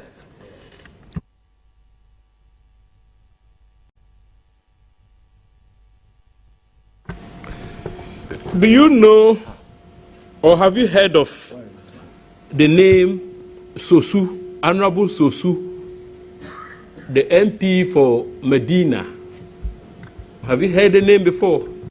Yes, I know of Honorable Sosu. I've heard the name before. Are you aware Honorable Sosu was arrested, charged, and prosecuted for a traffic offense? It was in the news. I served as his counsel. Did you hear that? Honorable Sosu was not arrested. Honorable Sosu was declared wanted because the police could not arrest him. They wrote to Parliament for him to report. He never reported. He was not arrested. That was in relation to a demonstration. My second question has to do with the commission of a traffic offense. And I'm asking you whether you are aware that Honorable Sosu, the NDC member of Parliament for Medina, was arrested, charged, and prosecuted for a traffic offense. It was in the news. The Chairman, I'm not aware. So that is for the records. And I served as his counsel. He was arrested, charged, prosecuted. Whilst Dr. Dampari was at post as the Inspector General of Police. These are facts, and I'm sharing with you. He need it. He doesn't need it. No. Why I say you are sharing with him? Has he told you he needs it? It's a fact. What is the meaning of this? Matter. Anyway, let me also put something on record. Okay. I was in a vehicle myself, my own vehicle, reading. All of a sudden, the police said, my driver should park, and he parked. They took me to the airport police station, and they said I was not the one driving, so they won't charge me. They charged the driver, and they took him to court, and we paid the fine. So it was all over. At that time of Chibi, I was in the vehicle. Yeah. So you see, Commissioner, nobody is above the law, including you as Commissioner. It is expected that when you commit a traffic offense, even as Commissioner, you should be arrested. Is that not the case? The Chairman, that's the case.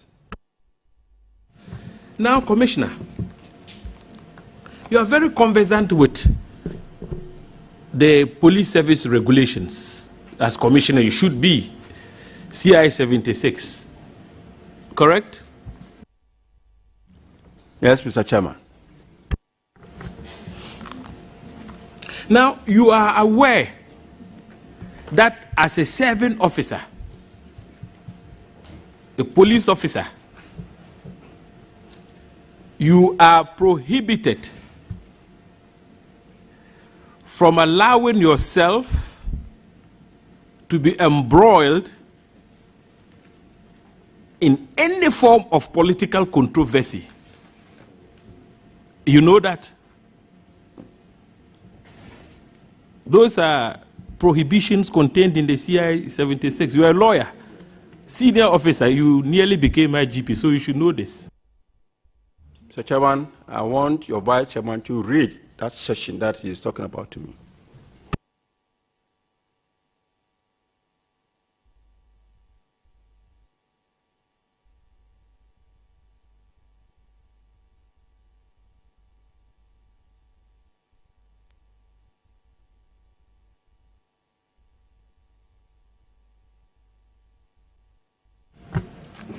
Disciplinary offenses and under 82 major offenses, not minor, major.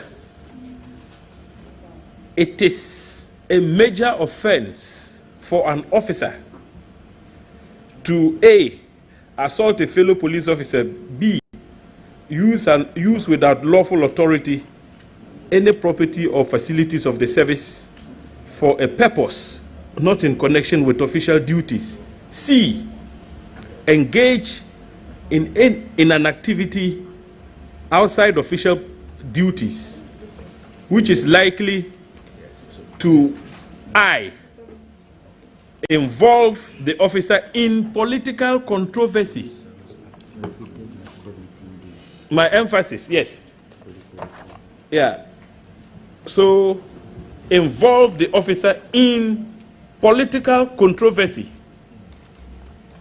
Then, if I take you back to the Parent Act, the Police Service Act 1970, Section 17D, in fact, what is contained in 82 Regulation 82, no, the CI 82 1CI is captured.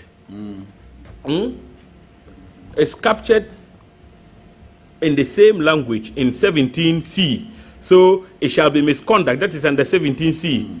It shall be misconduct for a police officer C to use, no, D, sorry, to engage in any activity outside his official duties which is likely to involve him in political controversy or lead to his taking improper advantage of his position in the police service.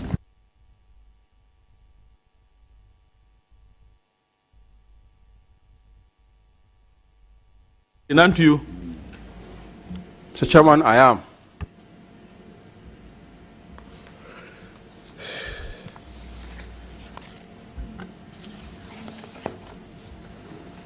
So, Commissioner, you know that when you engaged in conversations with Buri Nabu about election security and how the IGP's continuous presence, or if you like, occupation of that office will not inure to the benefit of your party in the upcoming elections, you clearly engaged in acts not acceptable under your own regulations and laws. Political controversy is subject to interpretation. That is your interpretation. That is not mine.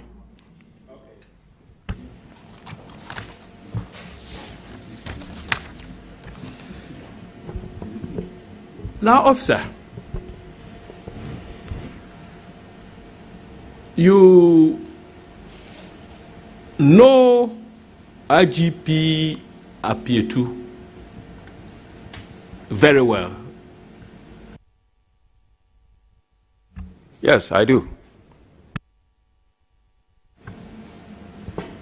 Do you recall if that in his formative years as an officer, he served as an ADC to a vice president of this land? I do. I replaced him when he was promoted chief superintendent, and they said chief superintendents cannot be ADC to vice president. So I went and replaced him then. So I do. Replaced him as ADC to which vice president? I replaced him as AD to Call in Kensen, Aka. And so rest in peace. Amen. And for the records. No. You want to convert here into a church or what? Did you say amen? Yes. Chairman, he said, may his soul rest in peace. In fact, Vice, you know, you're very excited, you know. What's the matter? Oh. Because when you said amen, I thought you have just gone into the church. Oh, Chairman, Vice President Aka is somebody I respected so well. And so when he passed, we were all sad. And the commissioner was his ADC. I'm sure he was touched when, you know, fond memories of him as his ADC. So when he said, may his soul rest in peace, I'm very spiritual sometimes, you know, so Okay. so that he can right. rest in peace. That is fine. The Lord would grant his soul. That is fine. Yes. Yes. So now, Commissioner, Mr. Santia Pietu rose through the ladder, having served under successive governments, and became IGP. Is that not correct? That is correct, Mr. Chairman.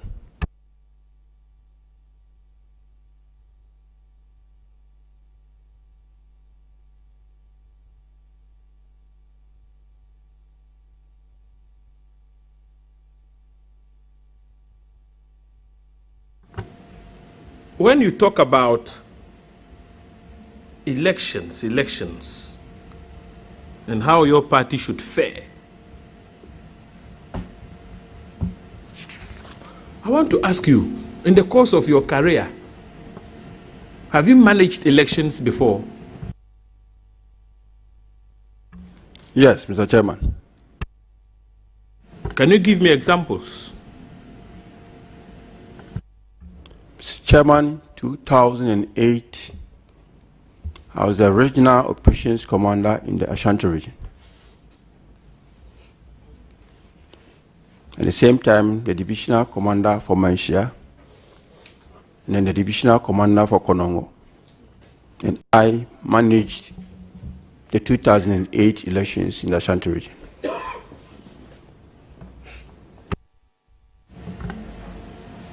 Were the elections managed to your expectation?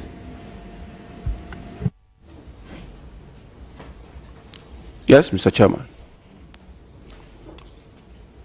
To me, yes. And at that time, your party lost. We are talking about 2008.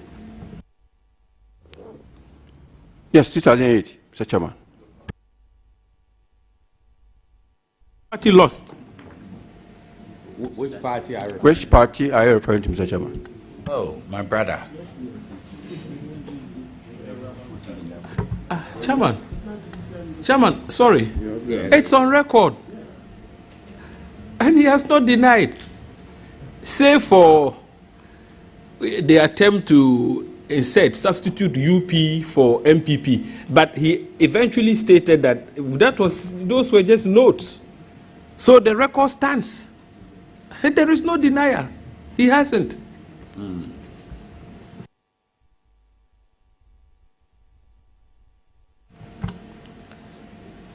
Now, Commissioner, which other election have you been involved in? Almost all elections that have taken place ever since I joined the police service I've been involved in. Were you involved in the Ayawaso West Wagon elections? Mr. Chairman, I was not involved in the Ayawaso West Wagon elections. What was your designation at the time, if I may ask? I was the Director General in charge of operations in the whole country. Or at the headquarters? At the headquarters, yes. And yet you were not involved in the conduct of such an important election as Director General Operations? I thought the police were deployed in that election. I was part of the strategic thinkers, but not operational men. It was the responsibility of the Greater Accra region to supervise that election, not headquarters.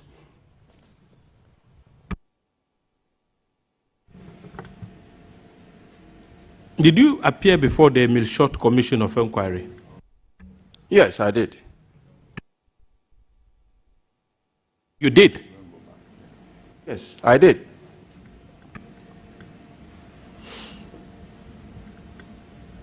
Now, you see, when you are Director General Operations, you have universal jurisdiction in the country. Do you agree? Yes.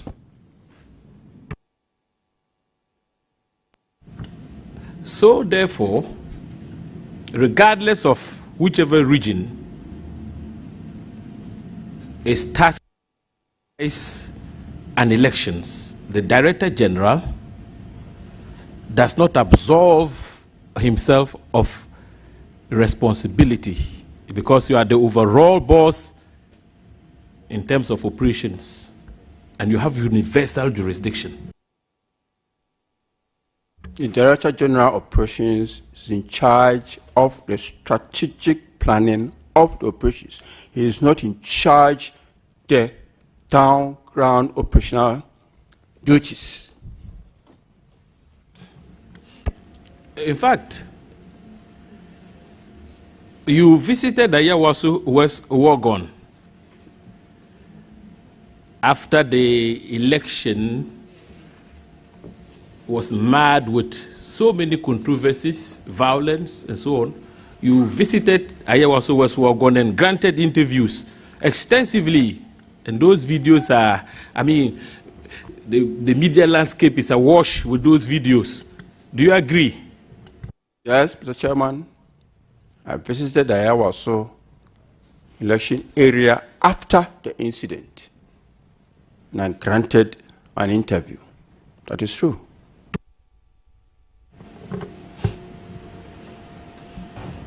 Were you satisfied with the output of the police in that election as Director General Operations? Mr. Chair,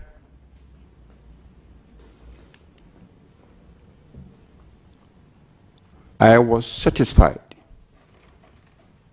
with what the police did at that time, because eventually we were able to finish the elections and the declaration were made and everything ended. Were you satisfied with the acts of violence that was perpetrated in the course of the conduct of the elections?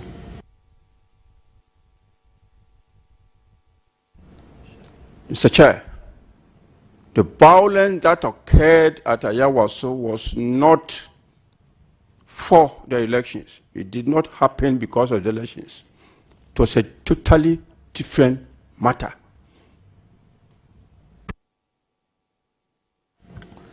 You know, as a result of the violence, the major opposition party withdrew from the election. You are aware, Commissioner?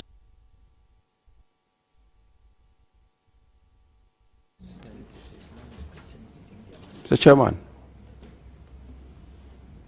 that is what I heard, but I can't confirm. Vice, I want to come in here.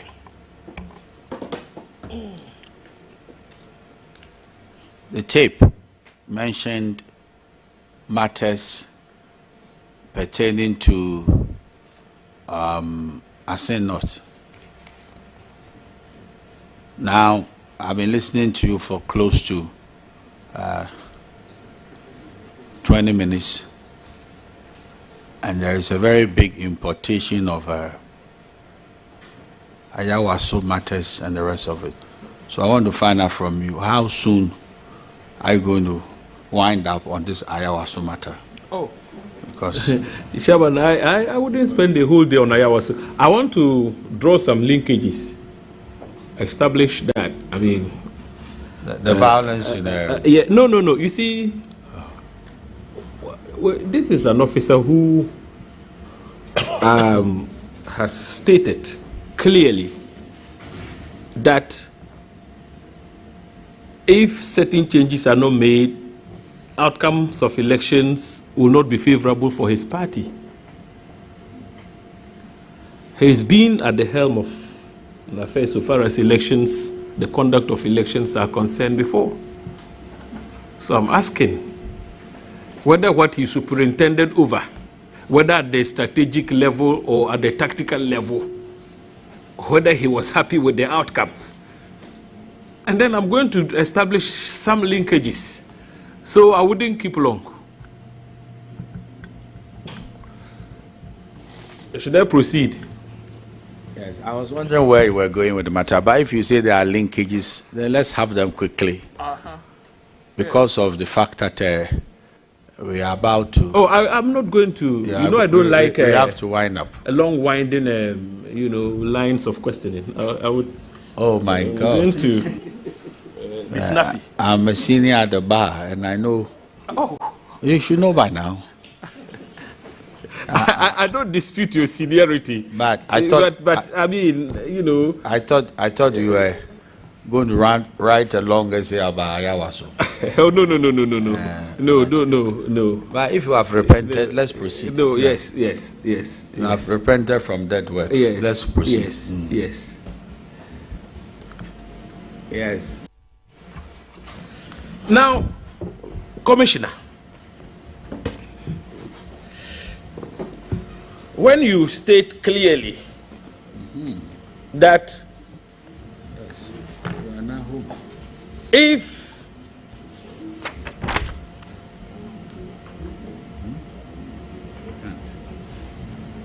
Alaji, whatever we need to do to get someone else to supervise these elections, we will need to do, because as we speak, he is not good. He is not fine with... So, for election purposes, given your experience at Ayawaso, what would you have done differently if you were IGP to ensure that your party is successful from this context? Mr. Chairman, if he can be referred to the page on where this quotation appears. Page 6. It reads, Alaji, whatever we need to do to get somebody else to supervise these elections, we need to do, because as we speak, this IGP, he's not good. He's not fine with the military officers. Your colleague here, sorry? Your colleague here exhausted that area. No. Oh, yeah. Oh, Eric, no, he didn't draw linkages between Ayawaso and what I'm seeking to do. Yes, I'm coming from a different tangent. Okay. Totally different. A COP understands that. He's a lawyer.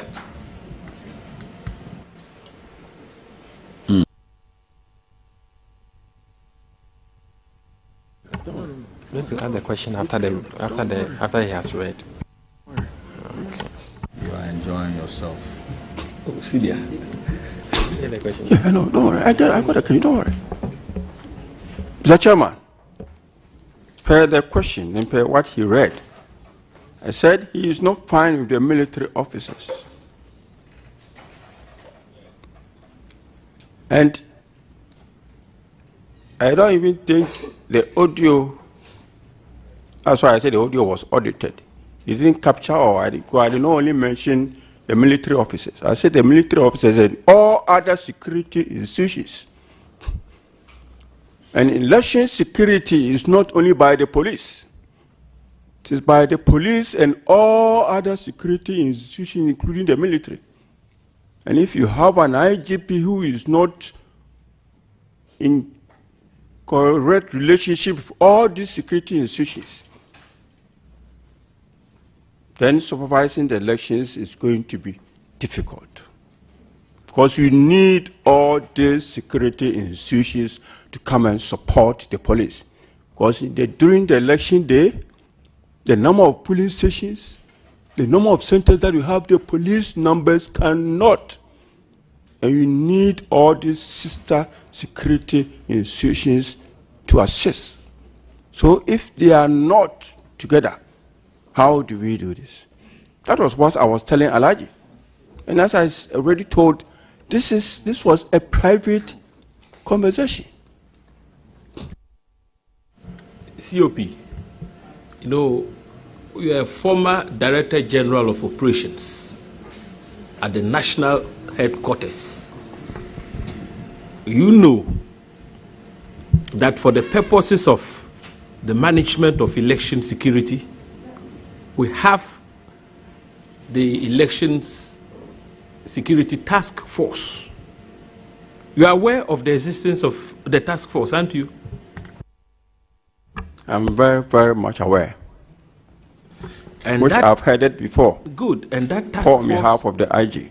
And that task force is made up of the IGP as chairman,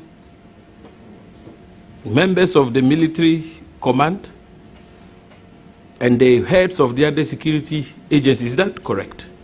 That is so.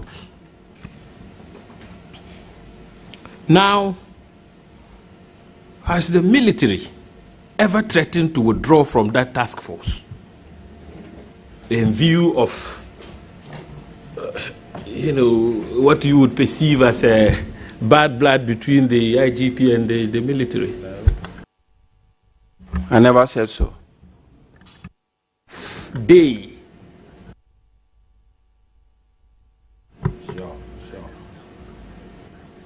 Have they? That hasn't happened. Yes. So you see, the system put in place, therefore, has not been faulted. If there's bad blood, it is at that level that the complaints would be made and the withdrawal, because there can't be coordination and collaboration. You agree with me? I don't.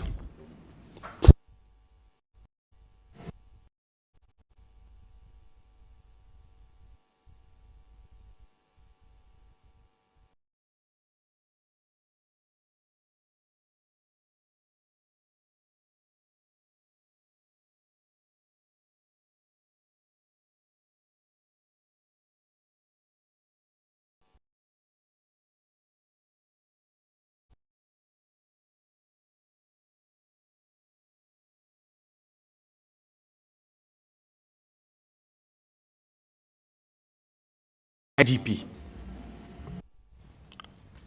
I've never been former director of operations. I was a director general operations. Yes, in that capacity. I did not supervise the Ayawaso election. It was supervised by the Greater Accra Regional Director of Operations. You said at the strategic level you were involved. That's what you said. At the thinking level. Yes, yes. Not operational level. It doesn't matter. It doesn't matter. Even in that capacity, what would you have done?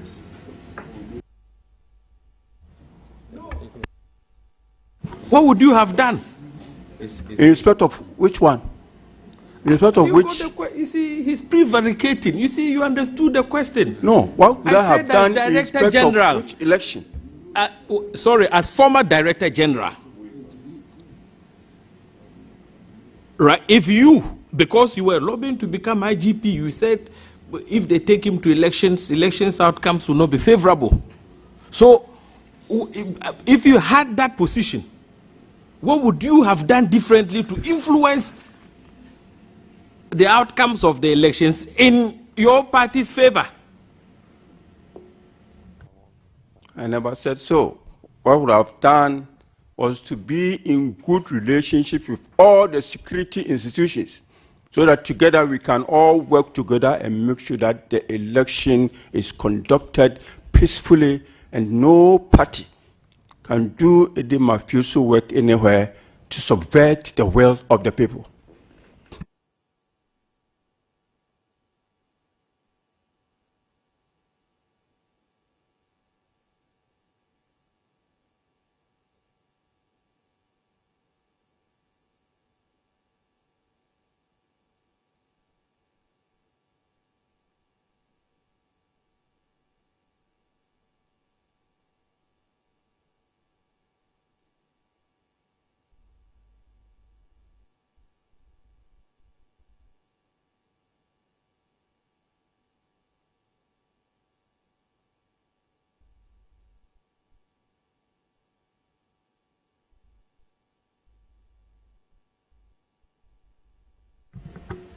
Go to page 11 of the transcript. The exhibit 1. No, well, it's the same thing. One has been marked. Yes, so I'll use the exhibit.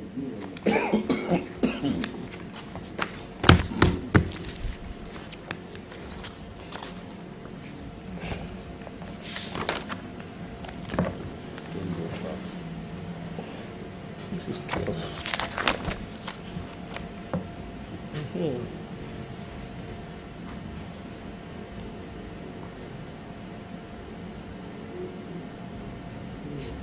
Yes. You see, COP, beneath the statements you made in relation to President Mahama, right, that is beneath the CV conversation, page 11 of Exhibit 1. After you had spoken about the CV, you come down, then we have Alaji. He doesn't put it there. So now that he is an IGP and John Mahama is the presidential candidate for NDC, did they contact themselves? Then Speaker, but they are always talking. Then there's laughter. Speaker, but they are always talking. Yes. They are always talking. That's Alaji. Then you said again, the man knows that when President Mahama comes, he will maintain him. Please, do you still stand by these words? I said it. So the IGP is always talking to President Mahama. You know that for a fact? That is from my intelligence. This is a fact-finding committee. You want to share with us? Mr. Chair, no. You don't want to share your intelligence with us? No.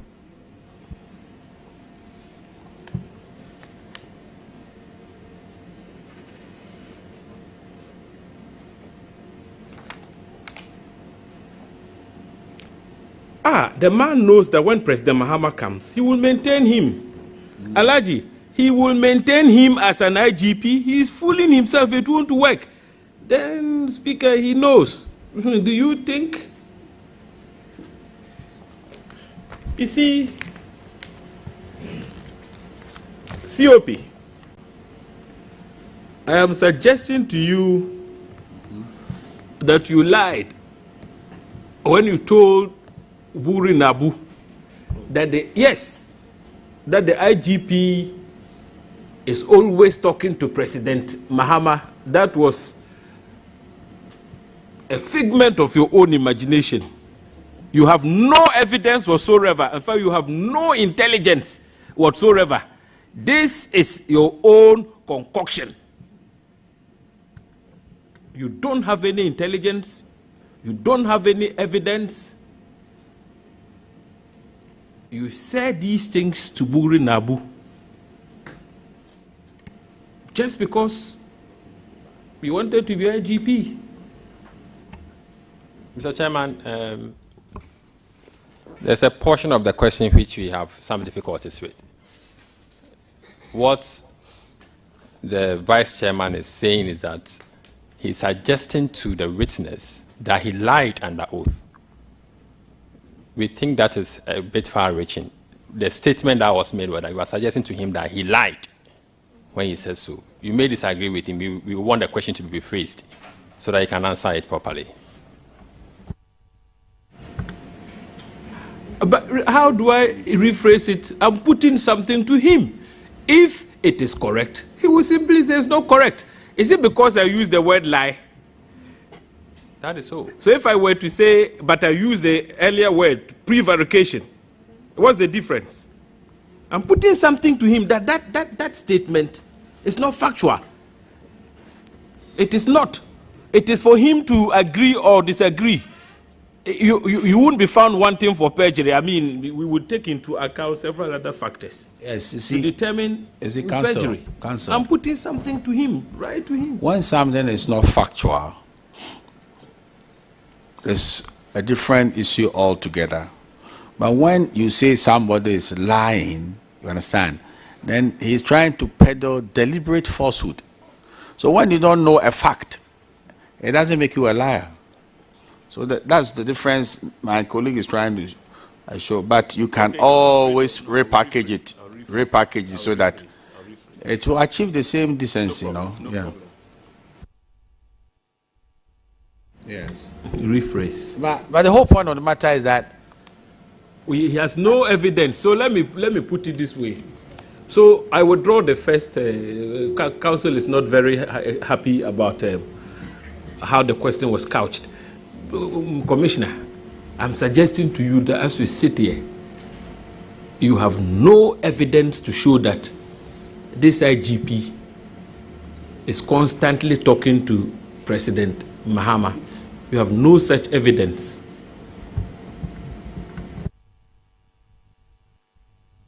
Mr. Chair, my intelligence shows that he does it. Once you are drifting in that realm, is that something you'd want to finish the committee with in camera? Because it's very serious, No, there's nothing serious about it. I'm quite. I mean, look, listen, Council. Today, they have the leader of this nation, Nana Addo Akufo-Addo. The IGP can talk to the President Akufo-Addo, can't he?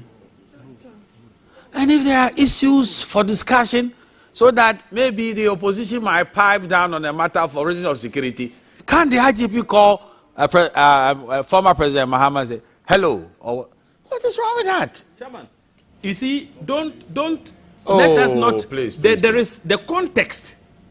It doesn't the context mean anything. matters. You see, the context defines. Council. Defines, the nature of what he put out there. The context. Okay. The context. So if it's having normal conversations, how would we know? No problem. But you see, there is a context. Here is a man who wants to replace an IGP. And one of the reasons is that he's constantly talking to the opposition leader, former president.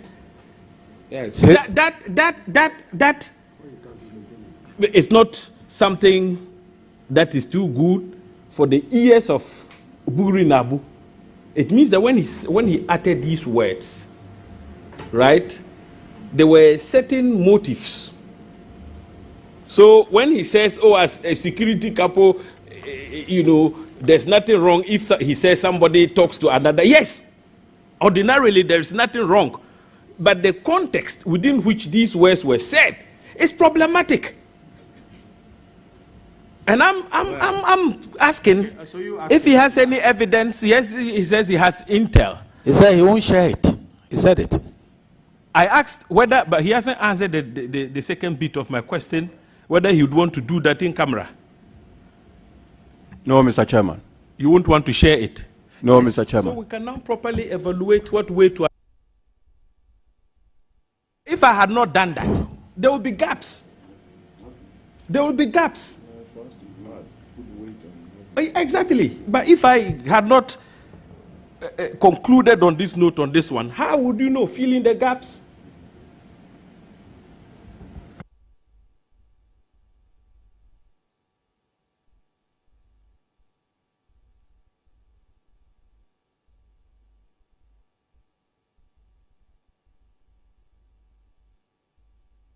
Another question.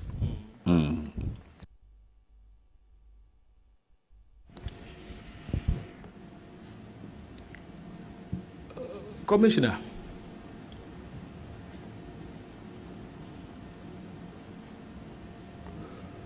do you have any regrets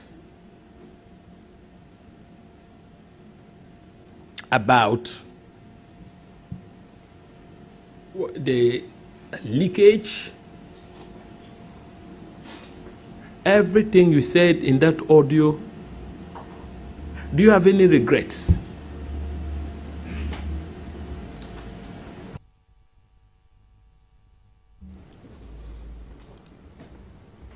I want to understand the question.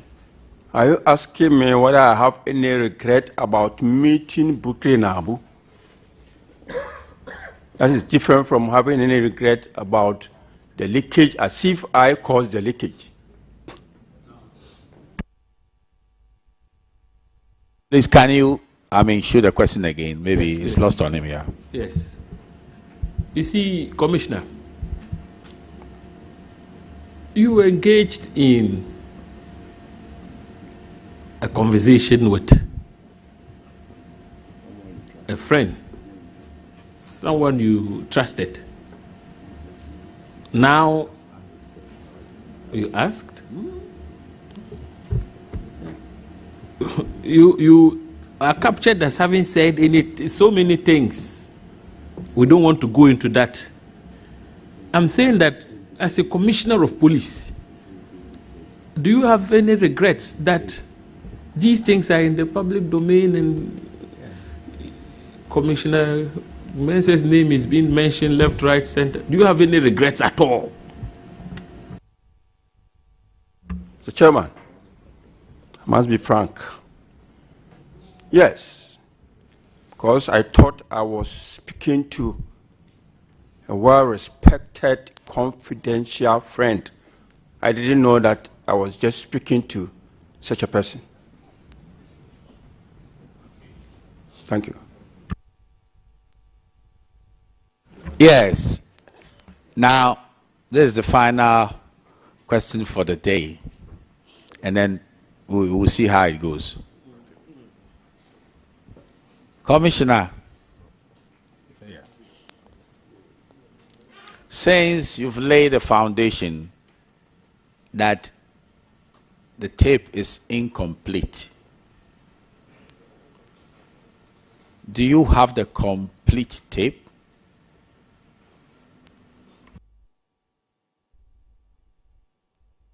Mr. Chairman, my intel suggests that what was used to tape the conversation was done by the current IGP. He sent some people to do it, and after which he went for it. So the tape, from my intel, is with the IGP, and he caused it to be leaked. So if this committee wants the tape, the right person to call before this committee is the Inspector General of Police.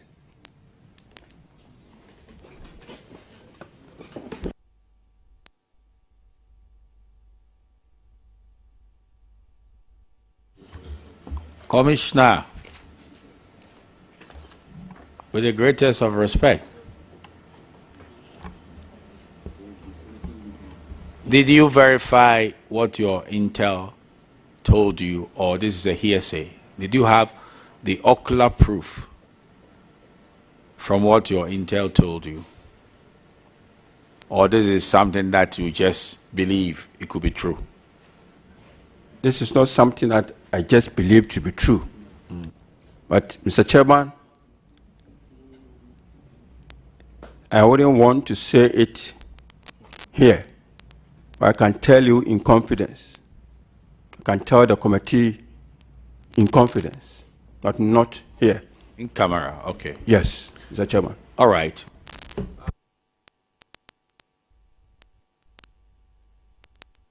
Persuaded that there are a lot of outstanding matters. And because of that, expect us to call you back. We'll crave your indulgence for the sake of what is going on, that you don't travel, I mean, in the immediate future, so that we'll be able to have the benefit of your presence. Okay. So for now, you are released. And in good time, you'll hear from us. But I have to make a very strong apology to my brother, Superintendent Asare. Yes, I have to apologize, because as if you are virtually being detained, but that is not our intention. Two people were very verbose on the committee. The first who was very verbose is the council. No, it's not the council. It's a commissioner. And the second person who was very verbose is the vice. These two people, two lawyers. Oh, I mean, I've been listening to you people. Two lawyers who are so verbose, and because of their verbosity, they're taking all the time. I apologize. I needed to contain them sometimes, the two of them. So please, Monday is when you have your day. And I'm craving your indulgence that Monday come. If it is possible for you to receive anything you need to aid your interrogation on Monday, the Secretariat is around to, give you the aid. If we can even give you the proceedings and the rest of it. But the proceedings so far, whatever you need to know, so that you and counsel will be very ready for Monday at 10 o'clock in the forenoon, we'll be able to, do what is needful. But I have to thank you for coming, and also your stamina. I really appreciate your stamina. So, counsel, we have all your details, all the lawyers, and you have surrender all your phone details, your emails, and read over to the secretary, because we wouldn't now have to use the Minister for Interior to invite you. Right now, you are with us. And therefore, you've not been discharged. You've just been released for today. So we'll be able to call you personally and deal with matters. All the details of the members of the committee to the Secretariat. And be able to. So we thank you for coming. You want to say something? Yes, Mr. Chairman, thank you very much for the opportunity. But when you said we shouldn't travel, I don't think, I think you are talking about outside the country.